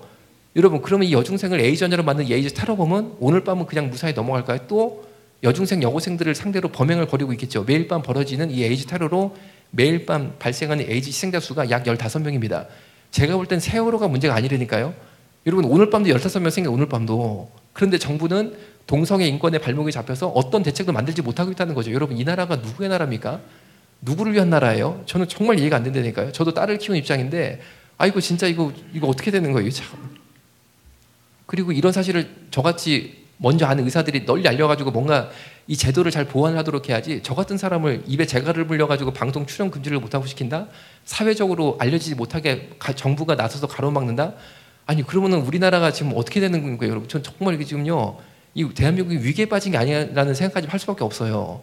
남자끼리 학문 성관계를 맺는 게 동성애다라고 말씀드리면 과연 그것이 가능한가라는 질문이 많고 정말 맞는 질문입니다. 왜냐하면은 남자끼리 학문 성관계를 시도하면 대장이 자극받아서 대장 안에 있는 대변을 밖으로 100% 배출을 시키게 돼 있어요. 그러니까 하나님께서 인간이 동성애를 못하도록 이미 우리 몸을 만드신 거예요. 그런데 동성애자들이 이 대변이 나오는 문제를 해결을 했습니다. 어떻게 해결했냐면 센조이라는 걸 개발해서 해결했는데, 센조이 뭔지 아는 분 손 한번 들어보시게. 나는 센조이가 뭔지 원래부터 알고 있었다. 이거 알면 동성애자인데. 저기 손 드신 분은 제 강의를 미리 전에 들으신 분이에요. 여자는 이 센조이 안 하니까. 이게 뭐냐면은 남자끼리 동성애하러 호텔이나 모텔에 가면 제일 먼저 가는 데가 샤워기로 갑니다. 그럼 여러분들은 당연히 샤워기로 갔겠지, 몸을 씻겠지, 이런 당연한 얘기면 제가 하겠습니까? 그게 아니라는 거죠. 샤워기로 가면 제일 먼저 하는 게 뭐냐면 샤워기 물 떨어진 데를 샤워기 헤드라고 그러고, 이게 돌리면 빠지고 빠지면 보시는 것처럼 샤워기 줄, 샤워기 쇠줄, 호스만 남게 됐는데, 이것을 항문에 보시는 것처럼 10cm 이상을 팍 하고 집어넣어요. 그리고 저렇게 레슬링 자세를 취한 다음에 물을 틀면 저 물이 대장으로 밀고 들어가서 장에 더 이상 물이 들어가지 않을 때까지 꽉 채워버려요. 그리고 저 쇠줄을 빼면 목표 지점은 양변기인데 양변기로 100m 달리기를 막 한다는 거죠. 왜냐하면은 아까 말씀드린 대로 장에 일단 물이 꽉 차거나 어떤 이제 외부적인 충격이 이렇게 가해지면은 안에 있는 대변을 밖으로 확 밀어버리거든요. 그러니까 저 물이 꽉 차면 안에 있는 대변을 밖으로 분수처럼 뽑아내버려요. 그러니까 양변기에 도달을 못하고 대부분 욕실 바닥에 대변을 쏟아놓게 됩니다. 그러면 떨어진 대변을 발로 밟아서 하수구로 집어넣는다 그러니까 동성애자에게 아파트를 전세로 빌려주시면 욕실의 오염이 상당히 될 것으로 예상할 수 있는 거죠. 그런데 이 센조이 5번 반복해서 대장을 100% 깨끗이 비워야지만 동성애 한 번 할 수 있으니까 동성애 한 번 한다는 게 얼마나 어려운지 알 수 있으시겠죠. 그런데 이 사진은 이 동성애자가 본인의 센조이 장면을 자랑할 목적으로 사진 찍어서 인터넷에 공개한 사진이에요. 그런데 원본 사진은 저 네모난 박스가 없고 올로출로 다 보입니다. 그런데 도무지 이거는 교육자를 쓸 수 없어 네모는 앞으로 저 네모는 다 제가 찍은 거예요. 여러분 물론 이 동성애자는 자신의 센조이 장면을 자랑할 목적으로 띄웠겠지만 제가 저거를 본 다음에요 3일 동안 정신적 충격을 받았는데 하여튼 잘나고 밤에 불 끄고 누우면 천장이 저게 보이는 거예요. 막. 얼마나 제가 이게 정신이 힘들던지. 그럼 제가 저 같은 사람은 나 이거 충격이야 나 이거 충격받았어 이렇게 말할 수 있잖아요. 그런데 차별금지법이 현재 있다고 그러면 제가 나 충격받았어 라고 말하는 순간 이 동성애자가 저한테 당신 사람 차별해 감옥에 가. 그러면 제가 감옥에 가야 된다는 거예요. 여러분 제가 충격받을 수 있는 거지 충격받다고 감옥까지 가야 됩니까? 그러니까 이 차별금지법은 굉장히 국민들의 감정까지도 통제하려고 그러는 이상한 시도를 하고 있다는 거죠. 그런데 이 센조이가 왜 보건적으로 문제가 되냐면 이 센조이를 한 다음에 다시 샤워기들을 저 샤워기 줄에 돌려서 접합을 한 다음에 욕실 벽에 걸어놓게 되면 저처럼 출당 나온 애 아빠들은 그 사실을 모른 채 샤워기를 트는 순간 이 친구의 대변, 혈액, 에이즈, 매독, B형간염 발생을 뒤집어 쓰는 일명 대변, 에이즈, 혈액 샤워를 하게 돼 있어요. 그런데 우리 출장 나온 애 아빠들이 이런 양치컵 들고 다니는 아빠들 없다는 것도 보통 양치를 어떻게 하냐면은 샤워할 때 샤워기에 물 틀어놓고 어라고 뱉거든요. 그러니까 이 친구의 대변, 혈액, 에이즈, 매독, B형간염 발생을 다 집어먹고 살고 있는데 문제는 이 센조라는 인구가 우리나라에 약 60만 명이 넘는다는 것입니다. 그래서 전국에 오염하는 호텔이나 모텔은 없을 것이다라고 저 분명히 생각하고 있는데 저도 깐난 애기가 하나 있거든요. 우리 막내가 지금 한 5살인가 됐어요. 그런데 얘가 이제 깐난 애기 때 어디 이제 놀러를 가면 이제 휴가철에 호텔 같은 데 잡아가지고 놀러 가면은 애기 목욕 시켜보시겠지만 무조건 샤워할 때 샤워기에 물 틀어놓고 이빨도 막 닦이잖아요. 그럼 제가 이 애기를 막 3살, 2살짜리를 샤워기를 여기다 막 입에다 밀어넣고 닦으면서 저도 막 고민이 되는 거 이게 어떤 샤워기인데 내가 우리 애한테 이거로 이빨을 닦일까 싶어가지고요. 기도가 막 저절로 나오더라니까요. 어떤 독을 마시더라도 해함을 잊지 않으시겠다는 주님의 말씀을 믿습니다고 막 하여튼 여러분 이걸 관리를 해야지 그렇지 않겠습니까? 그런데 제가 이태리에 가보니까 이태리의 동성애 집회 때문에 가보니까 이태리도 동성애자가 많다 보니까 하도 호텔들이 이 센조이 때문에 몸살을 앓으니까 이태리 호텔들은 숙박업소는 이 문제를 해결했어요 나름대로. 그게 뭐냐면은 샤워로 그 호텔 샤워기로 딱 가보니까 아예 일반인들은 천장에 샤워기가 딱 박혀 있어요. 줄이 없어요. 그러니까 폭포처럼 확 쏟아지는 거예요. 그럼 동성애자들은 어떻게 하느냐? 센조이를 해야 되는 동성애자들도 동성애자들의 센조이의 권리를 보호할 목적으로 이 무릎 정도 되는 높이 옆에 샤워기 호수가 하나 박혀져 있어요. 그러니까 동성애자들은 이 샤워기 무릎 정도 되는 거에 있는 걸로 센조이를 하면 되는 거고 일반인은 아예 그냥 호수가 없는 벽에 천장에 박혀있는 폭포처럼 떨어진 걸 샤워를 하면 되는 거죠. 그래가지고 제가 이거를 내가 대한민국에 소개를 해야겠다라는 생각을 하고 샤워를 마친 다음에 저 혼자 방을 쓴 게 아니고 이태리 한인교회 현지 목사님이 송 목사님이라고 아주 좋은 분 계시거든요. 은혜 충만한 목사님 한 분 계세요. 그래서 그분이랑 방을 같이 썼는데 제가 그 목사님께 말씀을 드렸어요. 이 동성애 센조이라는 게 있는데 그게 이러이러한 것인데 이태리 사람들은 해결을 했다. 일반인들은 이 천장에 박힌 이걸로 샤워하고 동성애자들은 무릎 정도 높이에 있는 이 호수로 센조이를 하니까 내가 한국 가서 이거를 제도적으로 건의를 좀 해봐야겠다. 우리도 좀 살아야 되니까 라고 얘기를 하니까 이 목사님이 송 목사님이 얼굴이 노래지면서 어이구 이러는 거예요 갑자기. 그래서 목사님 왜 그러시냐고 그러니까 나는 옆에 있는 거 이걸로 샤워했는데 그러시는 거예요. 중2 게이라고 스스로 밝힌 친구가 집에서 방금 말씀드린 센조이라고 집을 나가는데 엄마한테 걸릴까봐 마음이 급해서 샤워기대가 잘 안 돌아간다. 어떻게 하면 샤워기대가 잘 돌아갈까요? 라는 질문을 올렸는데 이 친구가 집에서 이 센조이라고 나간다 2가지를 알 수 있습니다. 첫 번째 나가자마자 동성애를 하는 아이예요. 만약에 동성애를 하지 않을 것 같으면 이 힘든 센조이를 할 필요가 없는 거죠. 그리고 동성애를 맺는 장소가 호텔이나 모텔처럼 샤워기가 있는 곳이 아니다라는 것을 알 수 있습니다. 만약에 샤워기가 있는 곳에서 센조이를 할 것 같으면 그곳 가서 센조이를 하지 굳이 엄마한테 걸릴 것까지 가가면서 집에서 이런 이상한 행동을 하지는 않는다는 거죠. 아마 스마트폰 앱을 통해서 밤길을 헤매다가 몇십 미터 떨어진 동성애를 검색한 다음에 공중 변조에서 만나서 번개를 하고 헤어지는 그런 아이로 생각이 됩니다. 중2까지도 동성애 센조이 이런 문화가 널리 확산되고 있다라는 것을 보여준 대표적인 글인데 이 강의를 했을 때 한 중학생이 현장에서 이 부분에 손을 들고 질문한 게 너무 신선해서 아직까지 제가 잊지를 못하고 있어요. 그 질문이 뭐였냐면 그럼 이 아이가 센조이를 한 다음에 다시 고무장갑을 벗어서 싱크대에 걸어놓으면 엄마는 그 사실을 모른 채 그 고무장갑을 끼고 깍두기도 버무리고 김치도 써는데 그럼 이 아이의 동성애 병균을 가족들이 다 먹는 거 아니냐라는 질문이었어요. 그래서 생각해보니까 그건 맞는 말이에요. 그러니까 집안에 동성애자가 한 명이라도 있으면 동성애 온갖 병균을 가족들이 다 먹게 된다는 것을 제가 이제 알게 된 거죠. 그리고 동성애가 남자끼리 학문 성관계를 하는 것이다라고 말씀드리면 통증 때문에 과연 그런 행동을 할 수 있느냐라는 질문이 많고 정말 그 맞는 말씀인 거죠. 왜냐하면 인간은 통증을 유발하는 행동을 피하도록 하나님께서 우리 몸을 설계하셨어요. 그런데 학문 성교 자체가 너무 통증을 유발하기 때문에 당연히 피하게 되는 거죠. 그런데 동성애자들은 평생 학문 성교를 한다는 거죠. 이유가 뭐냐면은 피스팅을 개발해서 학문 성교 시 통증을 해결했다는 거예요. 그럼 피스팅이 굉장히 멋있고 대단한 행동이냐? 절대 그게 아니고 어떻게 하는 거냐면 굉장히 간단합니다. 주먹을 쥐고 항문에 집어넣고 왔다 갔다 시켜서 항문을 인위적으로 너덜너덜하게 늘려버려요. 그러니까 내 항문에 동성애를 하도록 주먹을 넣어서 한 번에 확 늙히지 않으면은 동성애를 할 수가 없다는 거죠. 그러니까 이런 행동을 하는 것을 참 우리가 받아들이기 어렵다는 거죠. 그런데 우리나라는 피스팅 월드라는 다운 카페를 결성해서 여기서 내 항문에 주먹 넣어줄 사람을 스스로 찾고 있는데 중간에 보시는 것처럼 확장의 해수분 찾아요. 이거는 내 항문에 주먹을 넣어줄 사람을 찾는다라는 광고를 낸 것이고 맨 밑에 보시면 울산의 땡땡님 절 피스팅 유소라고 되어 있는데 혹시 경남 울산 지역에 살았던 경험이 있는 분이 손 한번 들어보시다. 나는 경남 울산에 조금이라도 살아봤다. 안 계시나 보네요. 계셔도 손을 안 드시는 것 같아요. 혹시 뭐 이상한 얘기 할까 모르겠는데. 이게 뭐냐면은 남의 항문에 주먹을 집어넣는 게 굉장히 위험합니다. 왜냐하면은 주먹을 항문으로 집어넣다가 장이 터져서 죽기도 하고 넣을 때보다 더 위험할 때가 뺄 때가 더 위험한데 왜냐하면 뺄 때 주먹 손목에 장이 끼어서 장이 항 밖으로 튀어나와 버려요. 그러니까 동성애자로 남은 생을 살려면은 무조건 이 피스팅을 해야 되는데 사실 생명을 걸고 하는 거죠. 그 순간에는. 그러니까 우리나라의 남의 항문에 주먹을 제일 잘 집어넣는 무사고를 자랑하는 피스팅에 제일 가는 고수를 찾게 되는데 그분이 보시는 울산에 현재 사시는 땡땡씨예요. 그런데 이름은 지운 거죠. 그 사람의 실명이 밝혀지면 안 되니까.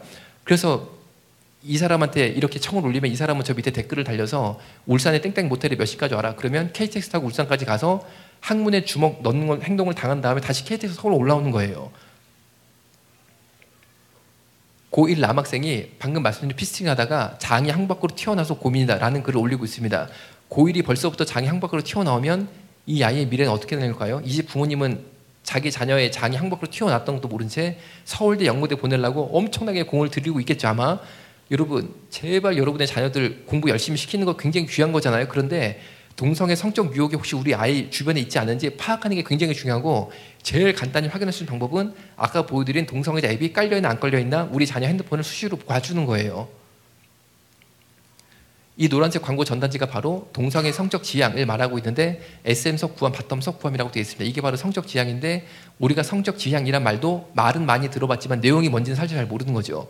SM은 세디스 메조키스의 준말로 동성애할 때 동성애만 하는 게 아니고 상대편을 아프게 해야지만 만족해하는 동성애자도 있고 그 친구들 SM이라고 부릅니다. 섭은 서브미션의 준말로 노예 역할하면 섭이라고 그래요. 바텀은 남자끼리 동성애할 때 여자 역할하면 바텀이라고 부릅니다. 틱톡 아이디 8780이라고 자신의 신분을 이미 다 노출을 시켰어요. 대한민국의 동성애자 성소수자들은 더 이상 창피하다 숨어야지 이런 생각이 전혀 없다는 거죠. 여러분들 만약에 궁금하시면 이 예배 이후에 틱톡 아이디 8780으로 연락을 해보시면 이 문제의 남자랑 통화도 할 수 있고 만날 수도 있겠죠. 그런데 밑에 보니까 초보 가능 어린 가능이라고 아니나 다를까 이 동성애자도 어린 꼬마 남자를 찾고 있는데 놀랍게도 이 노란색 광고 전단지 사진 어디서 찍었냐? 초등학교에서 20m 떨어진 전봇대에서 찍은 거예요. 초등학교 남학생들을 상대로 쳐놓은 악마의 덫이다라고 말할 수 있겠죠. 그런데 이런 광고 전단지를 보고 두들겨 맞으면서 동성애 당한다는데 누가 갈까 싶지만 문제는 호기심에 연락하는 남학생들이 있는 게 문제인 거죠. 이 피해 당사자는 21살 대학생이고 키가 180이고 운동도 많이 해서 당연히 내가 내 몸을 지키나라는 자신감이 충만했던 남학생이었습니다. 그래서 호기심에 SN 동성애 광고를 보고 연락을 하게 돼요. 그래서 만납니다.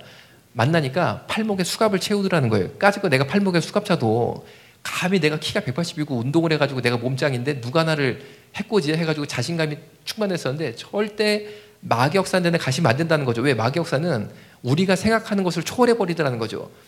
소변 보는 구멍을 요도라고 합니다. 요도는 소변 나오는 곳이니까 어딘지 연상이 되시죠. 거기다가 지금 보시는 저 쇠젓가락처럼 생긴 것을 팍 집어넣고 쑤시기 시작하는 거예요. 저거는 동성애자들이 상대편의 요도를 고문할 목적으로 쓰는 요도풀이라는 기구인데 보시는 것처럼 쇠젓가락에 요철을 깎아서 최단의 통증을 유발시킬 목적으로 고안이 됐습니다. 그러면은 이 요도풀이라는 동성애자들 기구가 미국, 일본의 음란 사이트를 통해서 몰래 대한민국에 밀수되는 게 아닐까라고 생각하시겠지만 절대 그게 아니고 여러분들이 예배 이후에 네이버에 요도풀이라고 검색하시면 이 무시무시한 성고문 기구가 단돈 19,000원에 G마켓 등 대한민국의 인터넷 마켓에 아무런 법적 제재 없이 버젓이 팔리고 있는 것을 보게 되실 거예요. 제가 안만 봐도 대한민국이 소돔과 공에서 멀지 않았다니까요. 그럼 동성애자는 19,000원에 G마켓에서 이것을 배달시킨 다음에 호주머니에 넣고 다니다가 몇백 명, 몇천 명 남학생들의 요도를 이거 하나로 다 고분을 하고 있는 거예요. 그러면 이 기구를 통한 나쁜 병균의 감염도 상당히 우려가 되는 상황인데 저 같은 의사가 이런 기구를 제발 보건복지부가 잘 관리할 수 있도록 정책 제안을 해야 되는 입장에 있는데 저 같은 사람이 이런 말을 국민들한테 알릴까 봐 오히려 방송 출연 금지를 시키고 있으니까 여러분 그 국민들을 특히 우리 남학생들을 다 죽이겠다는 거예요. 어떻게 하겠다는 거예요. 전 살리겠다는 거예요. 죽었더니 여러분 어떻게 되는 거예요. 정말 너무 답답해가지고 기도밖에 안 나와요. 기도밖에 이 나라를 위해서. 그럼 여러분 이게 요도로 들어가서 막 쑤시니까 이 남학생이 어떻게 되냐. 그러면 이 남학생의 원래 그 기백과 포부대로 뭐 하는 거야 해가지고 팍 그냥 발로 차버리고 도망 나느냐. 그게 안 되니. 어떻게 되냐고요? 그렇게 되니까 무릎 꿇고 자기가 막 울어버렸대요. 눈물을 흘리면서 무릎 꿇고 빌었다는 거예요. 제발 시키는 거 다 했더니 나좀 살려만달라고 빌었다는 거예요. 그러니까 동성애 학문성교 원다고 그래가지고 강제로 학문성교를 당하고 풀려났어요. 그러니까 성폭행을 당한 거죠. 결과적으로. 그래서 열받아가지고 바로 경찰관으로 고발을 하려고 그랬는데 고발을 못했다는 이유고 맨 밑에 이유가 나옵니다. 이유가 뭐냐면 동영상을 찍혀버린 거예요. 그러면서 뭐라고 협박을 당했냐면 너 경찰 가서 고발하면 이 동영상 인터넷 유튜브에 내가 확 뿌려버린다. 이러니까 어떻게 고발을 합니까? 이런 피해 당사자가 있는데 이런 기구에 대한 관리도 전혀 하지 않고 이런 광고 전단지도 전혀 관리하지 않고 있는데 여러분 차별금지법이 통과가 되면 이런 전단지를 반대하는 순간 이 남자 틱톡아지 8780의 성적 지향을 차별했다고 반대한 제가 감옥에 가는 거예요. 여러분 지금 우리가 뭐 어떻게 할 수 있는 방법이 뭡니까? 딱 하나 있어요. 지금 우리 반대한다라고 우리 목소리 내는 것밖에 없거든요. 우리가 동성애자들을 쫓아다니면서 못하게 말립니까? 아니면 우리가 동성애자들 어디 감금을 합니까? 우리는 동성애 잘못된 거라고 입으로 말하는 밖에 없거든요. 그것조차 못하게 하겠다는 거예요. 법으로. 여러분 그러면 우리가 어떻게 이런 피해자들을 미리미리 구제할 수 있는 거예요? 이렇게 동성애하다가 에이즈에 걸리면은 더 놀라운 사실은 대한민국의 모든 환자들 중에 치료비, 약값, 노후보장까지 100% 국민 세금으로 다 지원한 질병은 동성애 에이즈밖에 없다는 거죠. 이 문자 내용은 뭐냐면은 제 주변에 동성애로 에이즈 걸린 분이 생겨서 이분이 저한테 문의를 하는 거예요. 내가 에이즈 알약을 먹어야 되니까 병원을 소개해달라. 그리고 병원을 소개해줄 때 그 알약을 그 병원에서 타서 먹을 때 내는 한 달에 내는 그 약값 내가 내는 본인 부담금 돈이 얼마냐 물어봐서 서울의 모 공립병원인데 이 공립병원은 노숙자들을 위한 착한 병원이고 양심주의라서 약가 자체가 쌉니다. 그래서 이 병원에 이 환자를 연결시켜 주려고 그 병원에서 이 바이러스 억제 알약을 처방하는 감염내과 전문 선생님한테 내가 환자를 의뢰하려고 그러는데 환자가 그 병원에 낼 에이즈 알약값 한 달 본인 부담금이 얼마냐라고 물어보니까 그 과장님이 한 달에 낼 환자가 낼 돈은 60만 원이다라고 답변을 주셨어요. 알약값이 60만 원이다. 이제부터 설명을 드릴게요. 에이즈 환자가 한 달 동안 먹는 에이즈 알약값만 600만 원입니다. 600만 원. 여러분 중에 월급 세금 다 떼고 네트로 600만 원 받는 분 얼마나 되겠어요? 이 자리에. 그렇잖아요? 그런데 에이즈 환자분들은 기본적으로 한 달에 지원받는 게 알약값만 600만 원입니다. 한 달에.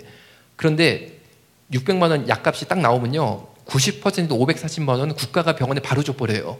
그리고 환자는 10%인 60만 원만 내고 병원 여수증 60만 원짜리를 받는 거예요. 이 병원 여수증 60만 원짜리 받았다고 생각하세요. 그럼 이걸 가지고 어딜 가느냐?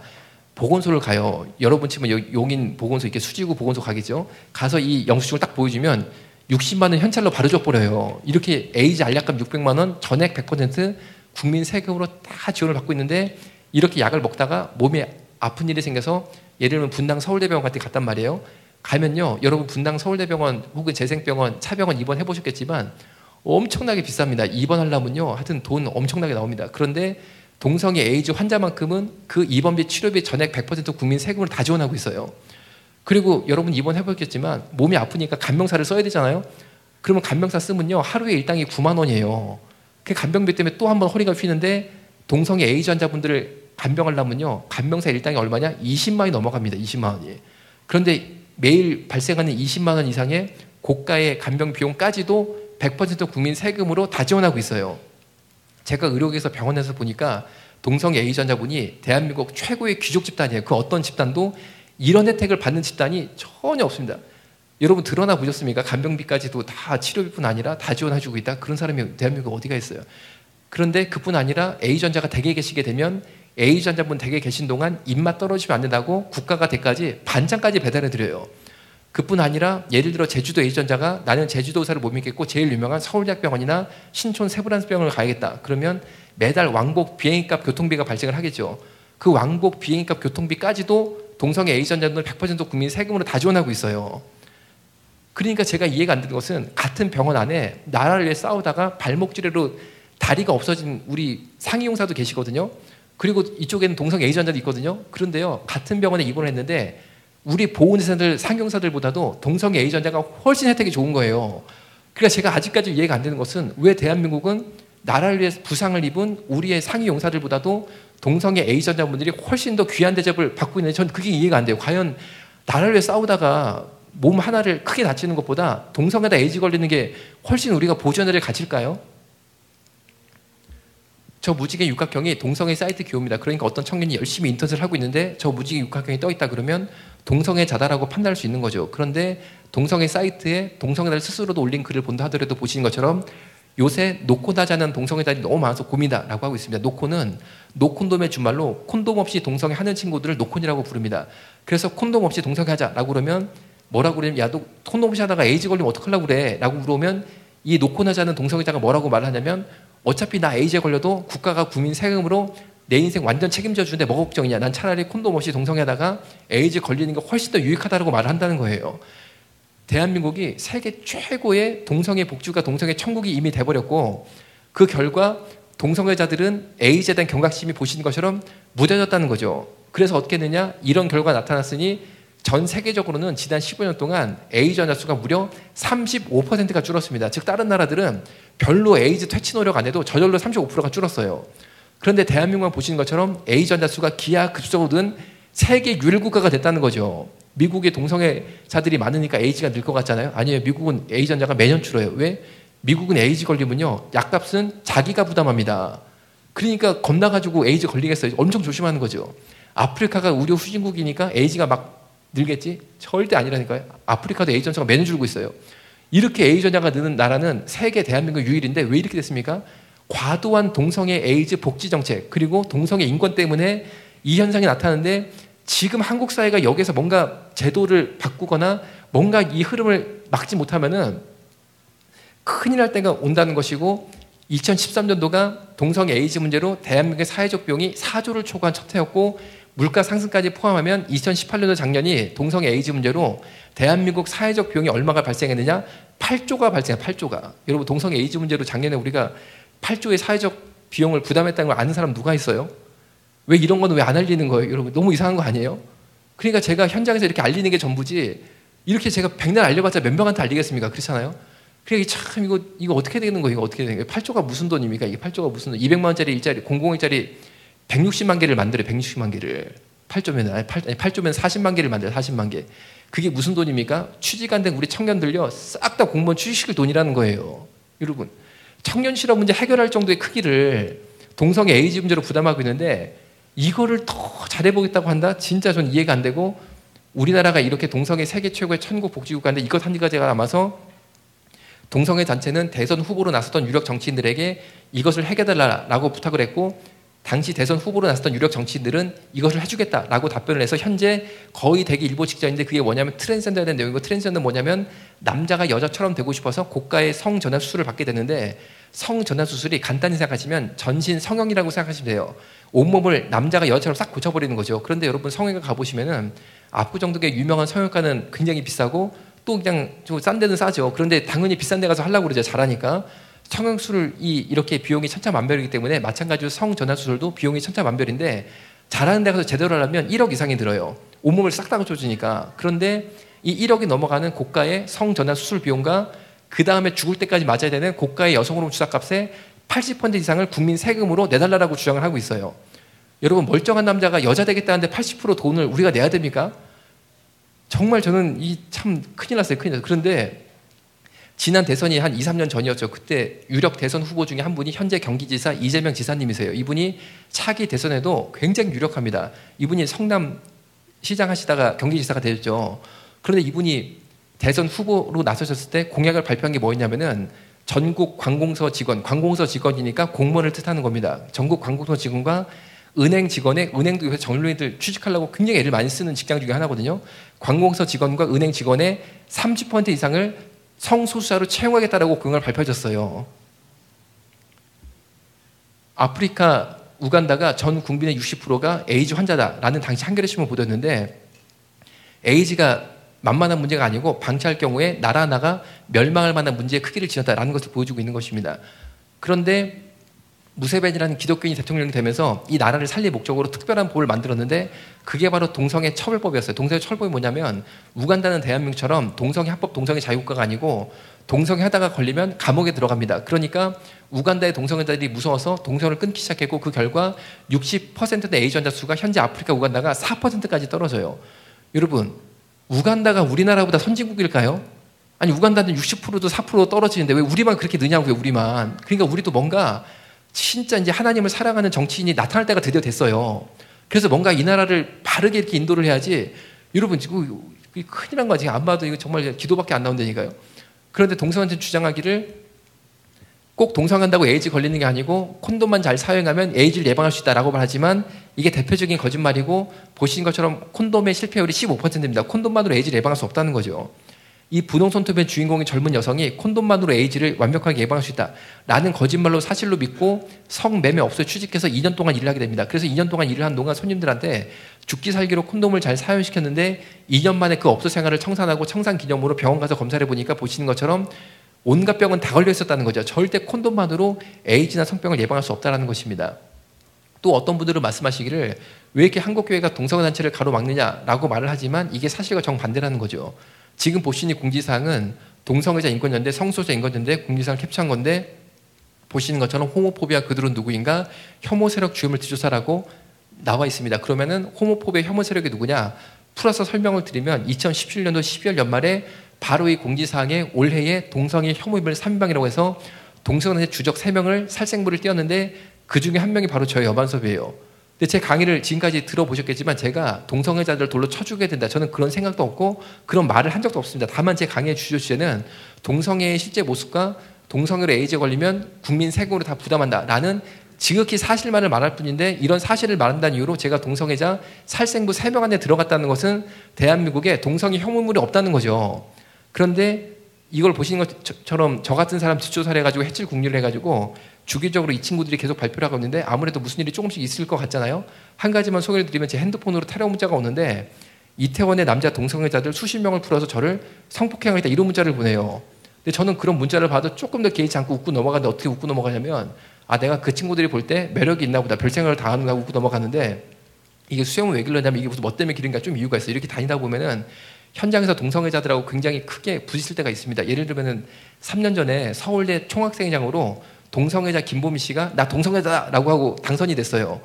그때 서울대 수협에 가가지고 강의를 했어요. 그래서 제가 강의해 보려고 여기 딱 서보니까 이 자리에 서울대 총학생회 서울대에도 성소자 동아리가 있어요. 그 좋은 학교에도 성소자 동아리 회원들 다 앉아있고 총학생단 김보미까지 들어가는 거예요. 왜 저 잡는다고 딱 기다리고 있네요. 여기서. 그리고 작년에 전라도 광주 시의회에 딱 20분 강의하러 시의회 회의실로 딱 들어갔는데 이 강의실 들어오려면 무조건 저 복도를 지나야 되거든요. 저 복도에 전국 동성애자들이 집결을 해가지고 있는 거예요. 저 잡는다고. 그럴 때 이제 세게 붙이는데 그때 강한 인상을 줘보려고 이걸 길러봤어요. 이제 효과 있는지 없는지 몰라도. 근데 이제 저는 그냥 그렇게 그냥 대충 이렇게 막 기도하면서 살아가고 있는데 문제는 저희 가족을 괴롭히는 거예요. 이 친구들이. 그래서 저희 아버님이 70이 넘은 할아버지시거든요. 그런데 저희 아버님 핸드폰 번호를 어떻게 알아내는지 저희 아버님한테 또 타령 문자를 보내기 시작하는 거예요. 그러니까 아버님 하루는 저한테 핸드폰을 보여주면서 요새 이사간 문자가 온다라고 저한테 그 문자를 보여주시는데 예를 들어 제가 그 문자를 보고 야 내가 가족을 지켜야 되니까 앞으로 이렇게 동성애 강의하고 서명운동도 뒤에 있잖아요. 저거 하는 거 다 나가서 하세요. 내가 이런 거 하면 안 되겠다 이런 생각이 조금도 안 들고 어떤 생각이 들었냐면 우리 아버님이 노년에 엄청나게 큰 복을 바치겠다고 생각이 들었어요. 왜냐하면 하나님이 살아계시는데 공격이 있으면 은혜가 훨씬 크다고 저는 생각합니다. 근데 저희 아버님이 70이 넘은 할아버지신데 그 문자를 받은 다음에 희한하게 저희 아버님이 대머리시거든요. 그런데 머리카락이 나기 시작하는 거예요. 이게 얼마나 놀라운 일입니까? 이게 없던 머리가 다 나시고. 그런데 결국에 제가 애가 셋인데 재작년에 우리 애한테도 좀 무슨 일이 있었어요. 그래가지고 제가 기도 가운데 막 기도를 열심히 했어요. 했는데 하나님께서 분명히 우리 애들을 외국으로 보내라 라는 기도관의 감동이 있어서 재작년에 애들을 다 외국으로 보내버렸어요. 그런데 비행기를 타고 가는데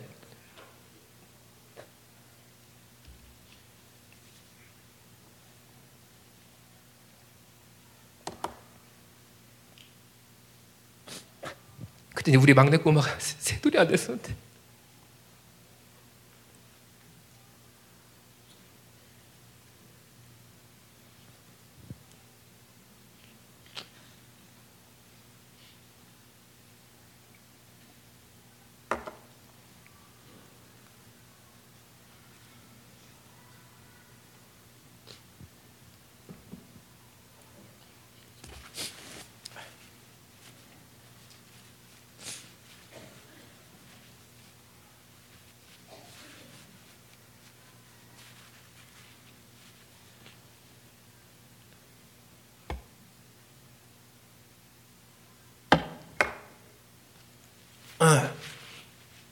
하여튼 이제 죽기 살기인 건 죽기 살기. 그래서 우리가 차별금지법을 죽기 살로 막아야지. 지금은 이제 가족을 앞설 수가 없는 때에 우리가 살고 있는 거죠. 여러분 만약에 차별금지 통과가 되면은 더 이상 기독교가 아닌 게 돼버립니다. 여러분 신사참배를 하는 교회가 더 이상 교회일 수 없는 거예요. 그런 거랑 마찬가지로 차별금지법을 지키는 교회가 더 이상 교회일 수 없는 거죠. 그러니까 제가 우리 애들을 사랑하니까 당연히 옆에 끼고 살면은 여러 가지 유익한 점이 많겠지만 내가 진짜 내 아이들을 사랑한다면 순전한 기독교를 물려주는 게 진짜로 중요한 거지. 아니 그거 애들 끼고 앉아가지고 얘들 어떻게 하면은 수능 잘 봐가지고 조금 더 좋은 대학 보낼까? 이걸로 사는 게 지금 허락된 데가 아니라는 거죠. 진짜 우리가요 지금은요 향후 5년이 제일 위험합니다. 현재 대통령님이 정부 입법으로 차별금지법 통과시키겠다고 이미 발표를 한 상태고 드라이브를 걸고 있는데 이 5년 동안 우리가 못 막아내면은 우리 세대의 기독교가 전멸이 돼요. 여러분, 아니 이러려고 예수님이 십자가에 피 흘려 돌아가셨겠어요? 우리가 이거를 못 막으면 나중에 천국 가서 어떻게 예수님을 볼 수 있겠냐는 거죠. 그래서 여러분 꼭 뒤에 이제 설명지에 설명을 해주시면 되는데 저 설명한 것을 검토로 해가지고 저 중에 일부분들한테는 문자를 보낼 거예요. 그 문자가 뭐냐면 동성애 반대 서명운동하는 카톡방을 만들었어요. 이걸 왜 만들었냐면은 작년에도 이제 동성애 축제를 서울광장에서 하니까 올해는 6월달에 한다고 하거든요. 그거를 막아보려고 이 서울광장 맞은편 광장에서 한국 기독교인들 다 모여봐라. 우리가 동성애 반대 목소리를 내보자. 라고 했는데 최소 10,000명은 모여야지만 이게 됩니다. 만약에 동성애 반대하는 기독교인 다 모이라 그랬는데 500명 모이다 그럼 우린 그날로 망하는 거예요. 그러면 이 10,000명을 모으려면 어떻게 해야 되겠어요? 그래서 전국에 대형교회들이 있으니까 대형교회로 다 공문을 들여가지고 제발 성도분들을 인원동원을 해달라. 그래야지 사람이 10,000명 나와야지 우리가 이걸 할 수 있으니까 했는데 대한민국의 대형교회 99.9%가 인원동원을 못하겠다고 답변을 주셨어요. 이해가 안 되시죠? 왜 그랬는지. 근데 이유가 똑같았습니다. 뭐냐면요. 만약에 동성애 반대운동 하는데 성도들을 인원동원하면 대통령한테 찍혀서 교회를 못한다는 거예요. 그래서 제가 그 얘기를 귀로 직접 들으면서 어떤 걸 알게 됐냐면 이 시대는 하나님께서 하나님을 더 두려워하는지 대통령 사람을 더 두려워하는지 입을 열어 고백하게 하는 시대에 살고 있다는 걸 알게 됐어요. 여러분들은 하나님이 더 두려우세요? 대통령이 더 두려우세요? 여러분 아하수에왕이 잘못된 법을 만들어서 이스라엘 백성들을 싹 다 죽이려고 했을 때 에스더가 죽으면 죽으라고 왕 앞에 가서 서야 되는 거예요. 여러분 이 시대는 에스더가 필요한 시대거든요. 에스더가. 그 에스더가 누구겠습니까? 저는 여러분들이라고 생각해요. 용인에서 여러분들이 에스더처럼 일어나야지 시장이 무서워서 국회의원이 무서워서 여기 유명한 국회의원 표창원님도 여기에요? 표창원? 옆 동네예요? 뭐 그분도 차별금지 만들겠다고 이렇게 앞장선 사람 중에 한 명이잖아요. 등등 해가지고 막 할 때 우리가 무서울 게 있어요. 자기가 국회의원이면 국회의원이고 시장이면 시장이지. 그냥 우린 가서 하나님의 사람으로서 에스더처럼 얘기하면 되잖아요. 뭐가 동성애가 문제고 그거는 우리가 전혀 지지할 수 없다고 얘기할 수 있어야 되잖아요.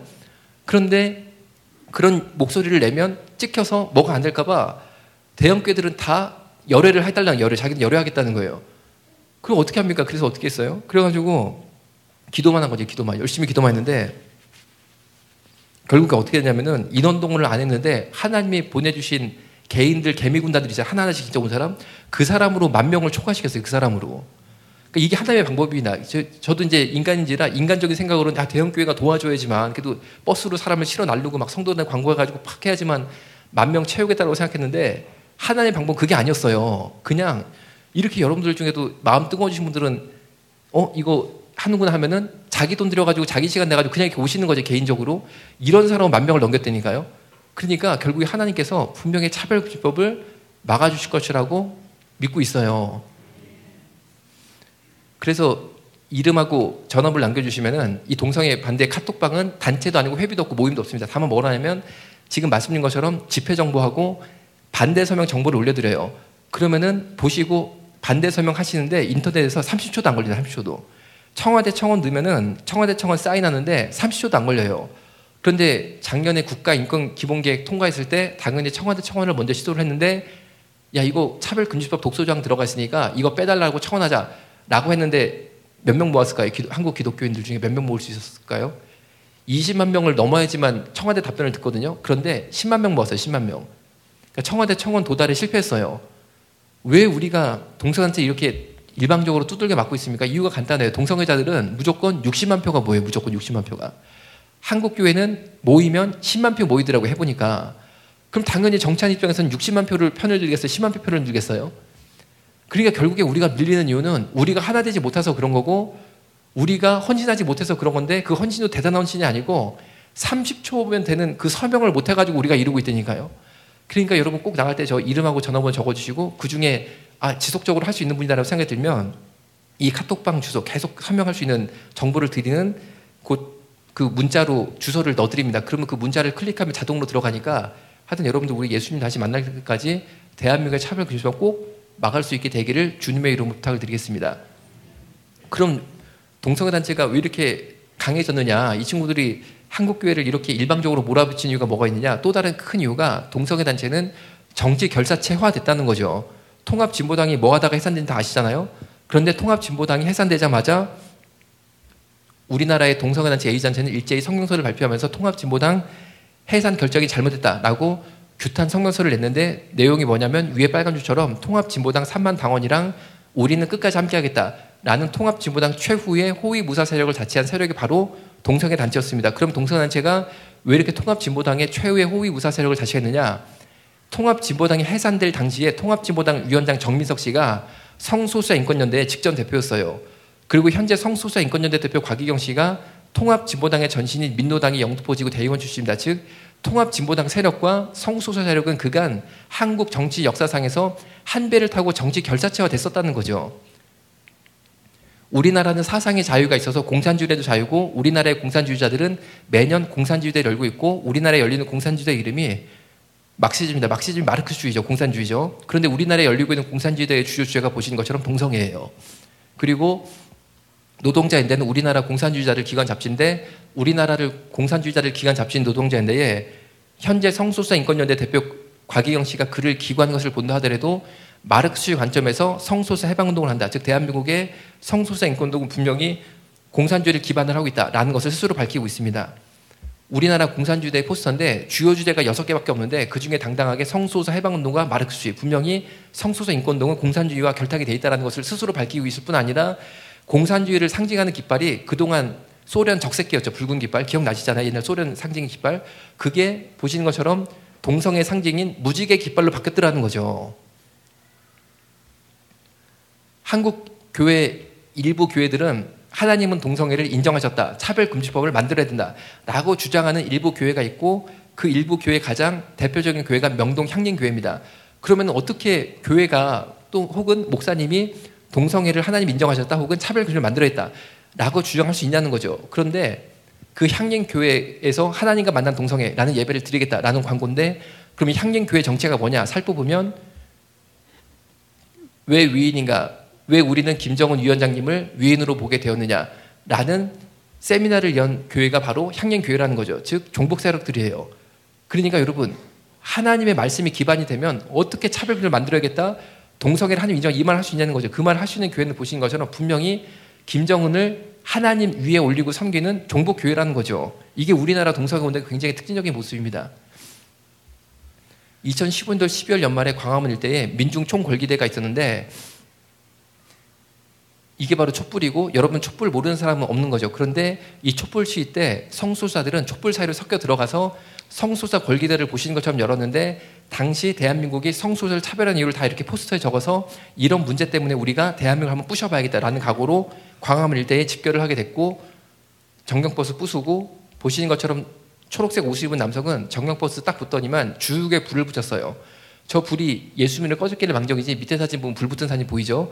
만약 저기 연료통까지 들어갔으면 저 버스는 폭발했을 것이고 저 버스가 폭발했으면 위에 사진 보면 정경버스 뒤에 우리 정경들 수천 명이 앉아있는데 저 정경들이 누굽니까? 우리 20대 초반 아들들이에요. 최소 수십 명은 불에 타 죽었을 거예요. 그럼 우리 20대 초반 아들들 수십 명 불에 태워 죽여서라도 이루고 말겠다는 서울시립 보라의병원 에이즈 감염 차별치료 논란 내부나 박스죠. 나머지는 시간에 설명을 못 드리고 저거 하나만 의료계에 있었던 사건이니까 설명을 드리면 어떤 내용이냐면 이런 내용입니다. 동성애 A전자 한 분이 사랑니가 썩어서 보라의병원 치과에 가서 사랑니를 잘 뺐어요. 그런데 뭐가 불만이라고 이런 무시무시한 일을 벌였느냐.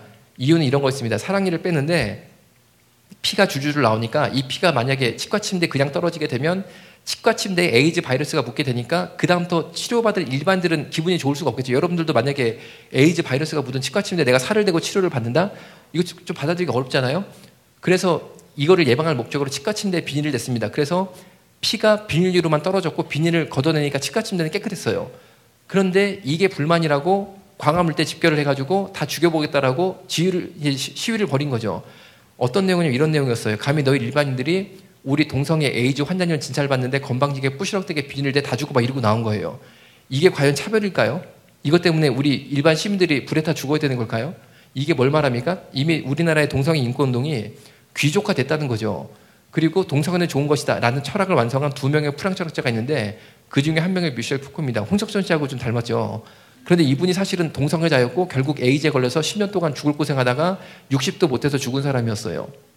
동성애는 좋은 것이다 라는 철학을 완성한 두 번째 프랑스 철학자 알투셀인데 눈빛이 벌써 좀 이상하잖아요. 이 사람은 정신질환자였고 자기 아내를 목 졸라 죽인 살인범이었어요. 즉 동성애 좋다라고 말한 철학자치고 제대로 된 사람이 없었다는 거죠.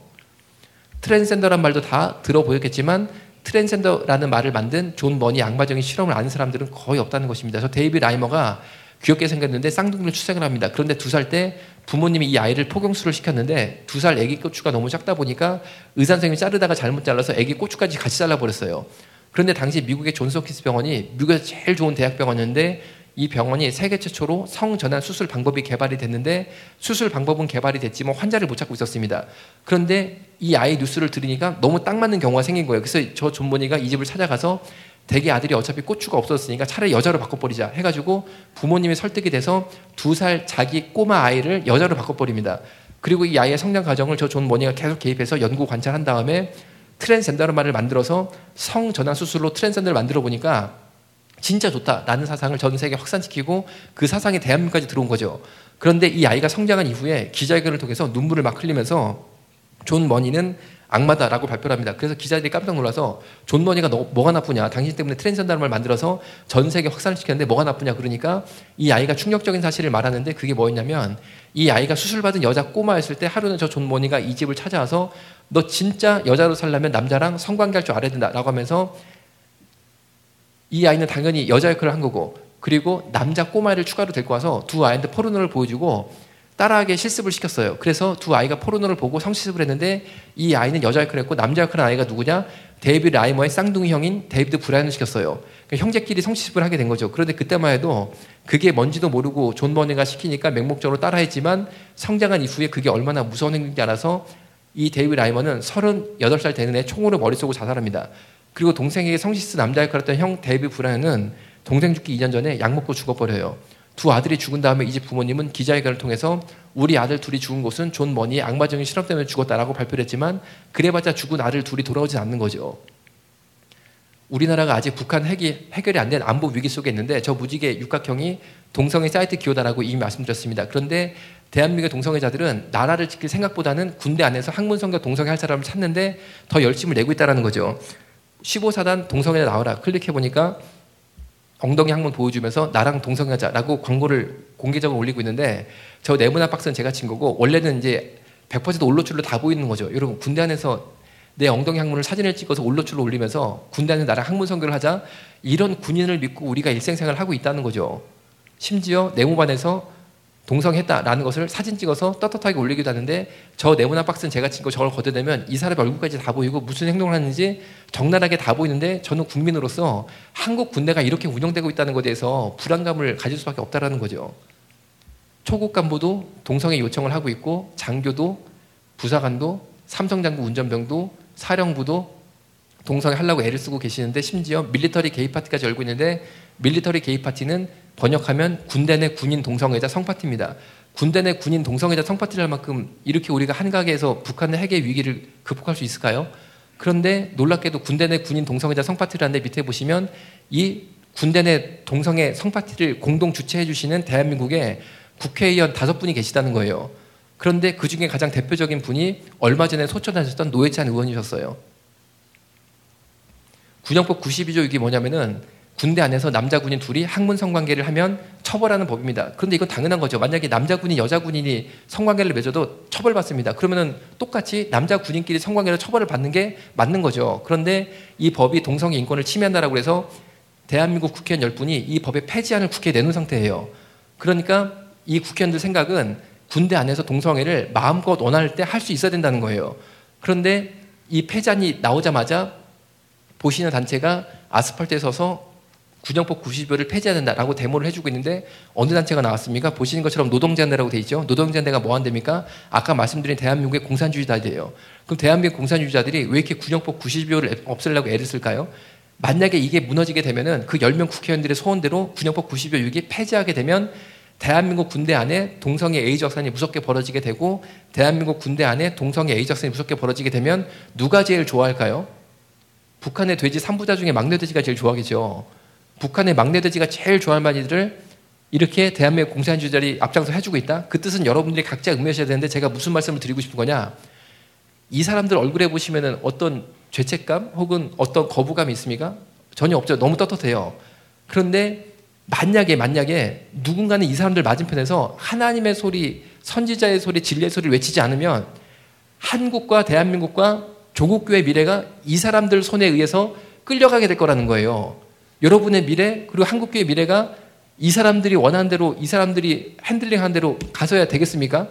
그런데 이 사람들은 이렇게 아스팔트에서 마이크 잡고 소리를 치고 있는데 아무도 반대 목소리를 내지 않으면 결국 이 사람들 목소리만 남게 된다는 거죠.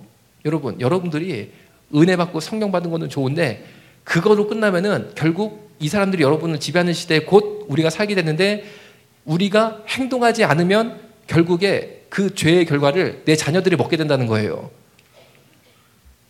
이거는 서울 큐어 문화축제가 벌어질 때 제가요, 야 이거 진짜 큰일 났다. 이거는 이 하나님의 목소리를 내야 되는데 하고 기도를 해보니까 하나님이 어떤 마음을 주셨냐면은 돌아와 기다릴게 이 메시지를 주신 거. 이게 뭐냐면은 그 안에서 아까 보신 그 사진처럼 온갖 이상한 행동을 하는 성소수자 동성애자들한테 예수님의 마음이 뭐냐, 정말로 예수님께 돌아오기만 하면 예수님이 회복시켜 주시고 천국 백성이 되고 하나님 자녀가 되니까 돌아올 때까지 기다리겠다는 그 예수님의 그 사랑의 메시지 있잖아요. 이걸 주셔가지고 야 내가 두들겨 맞아 죽더라도 내가 가야겠다 해가지고 서울광장 안에 들어갔어요. 들어가가지고 특별히 서울광장을 동성애자들한테 내준 서울시청을 배경으로 해가지고 사진을 찍었어요. 그래가지고 이제 이 하나님의 메시지를 보여준 거죠. 그 친구들한테. 월간조선의 나라 지키는 의병의 마음으로 동성애 에이즈 확산을 막겠다라고 인터뷰를 실었는데 월간조선에 이런 인터뷰가 나가면 누가 볼까 싶지만 이게 월간조선 인기기사 1위가 됐습니다. 왜냐면요. 대한민국 국민들의 99%는 아직까지 동성애를 반대하고 있어요. 마음속으로는. 그런데 왜 말을 못하냐. 그런 말을 하는 순간 공격을 당하니까 말을 못하는 것뿐이지만 저처럼 아무것도 아닌 사람이 동성애 반대해야 된다라고 말하니까 순간 독자들의 관심이 집중이 돼서 인기기사 1위가 됐다는 거죠. 이게 무슨 말을 하는 겁니까? 한국교회가 한번 우리가 앞장서서 깃발도 확 나가면요.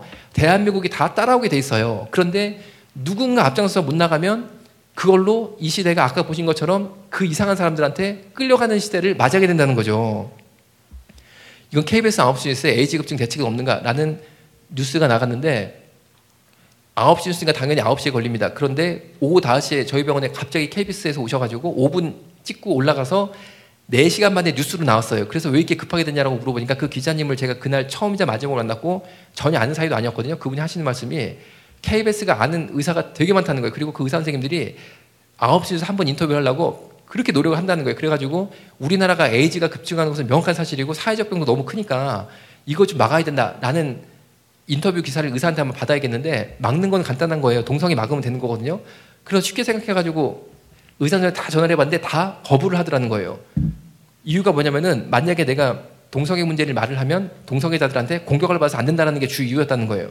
그래가지고 인터넷에 동성애 검색을 해보니까 제 강의가 검색이 돼서 이 사람은 인터뷰를 할 수 있겠다 해가지고 인터뷰 요청을 해가지고 5분 찍고 올라가서 4시간 만에 뉴스가 됐다는 거예요. 자, 제가 무슨 말씀을 드리고 싶은 거냐. 하나님께서는 역사를 주관하시는데 분명하잖아요. 그거는 홍해를 가르시고 그리고 골리앗을 쓰러뜨린 것은 명백한 하나님의 역사였는데 하나님이 그 시대의 역사를 하시려고 해도 하나는 있어야 돼. 하나는 있어야 된다니까요. 만약에 저처럼 별 볼 없는 사람이 없으면은 이 뉴스 못 나갔어요. 그리고 이 월간조선 이것도 못 나갔어요. 저는 저보다 이런 일을 잘할 만한 의사 500명이 있었는데 하나님께서 그 500명을 찾아갔을 때 다 거부하니까 501번째 제일 별 볼 없는 저를 찾아왔다고 생각해요. 여러분, 하나님은 차별을 막으려는 뜻이 분명하신데 누구 하나는 있어야 되니까 누구 하나는? 그게 누구겠어요? 여러분 용기 내서 여러분들이 지금 일어나지 않으시면요 누가 하겠어요? 그래서 여러분들이 꼭 이 일에 사명감을 가지시고 나갈 때 이름하고 전화번호 다 적어주시고 당장 오늘 걷어가는 건 아니고 저걸 한번 엑셀 파일로 저한테 주셔야 되니까 오늘 만약에 못하신 분들은 꼭 주중에라도 수요 예배라도 오셔가지고 꼭 이제 하시기를 주님의 이름으로 부탁을 드리겠습니다. 기도하고 마치겠습니다. 살아계신 하나님 감사합니다. 이 시대에 동성애 차별 금지법을 꼭 막을 수 있도록 성령의 능력을 부어 주옵소서. 하나님, 하나님의 사람들을 일으켜 주셔서 하나님의 백성들이 이 일에 행동하는 믿음을 보여줄 수 있도록 축복하여 주옵소서. 예수님의 이름으로 기도드렸습니다. 아멘. 경치수 감사합니다.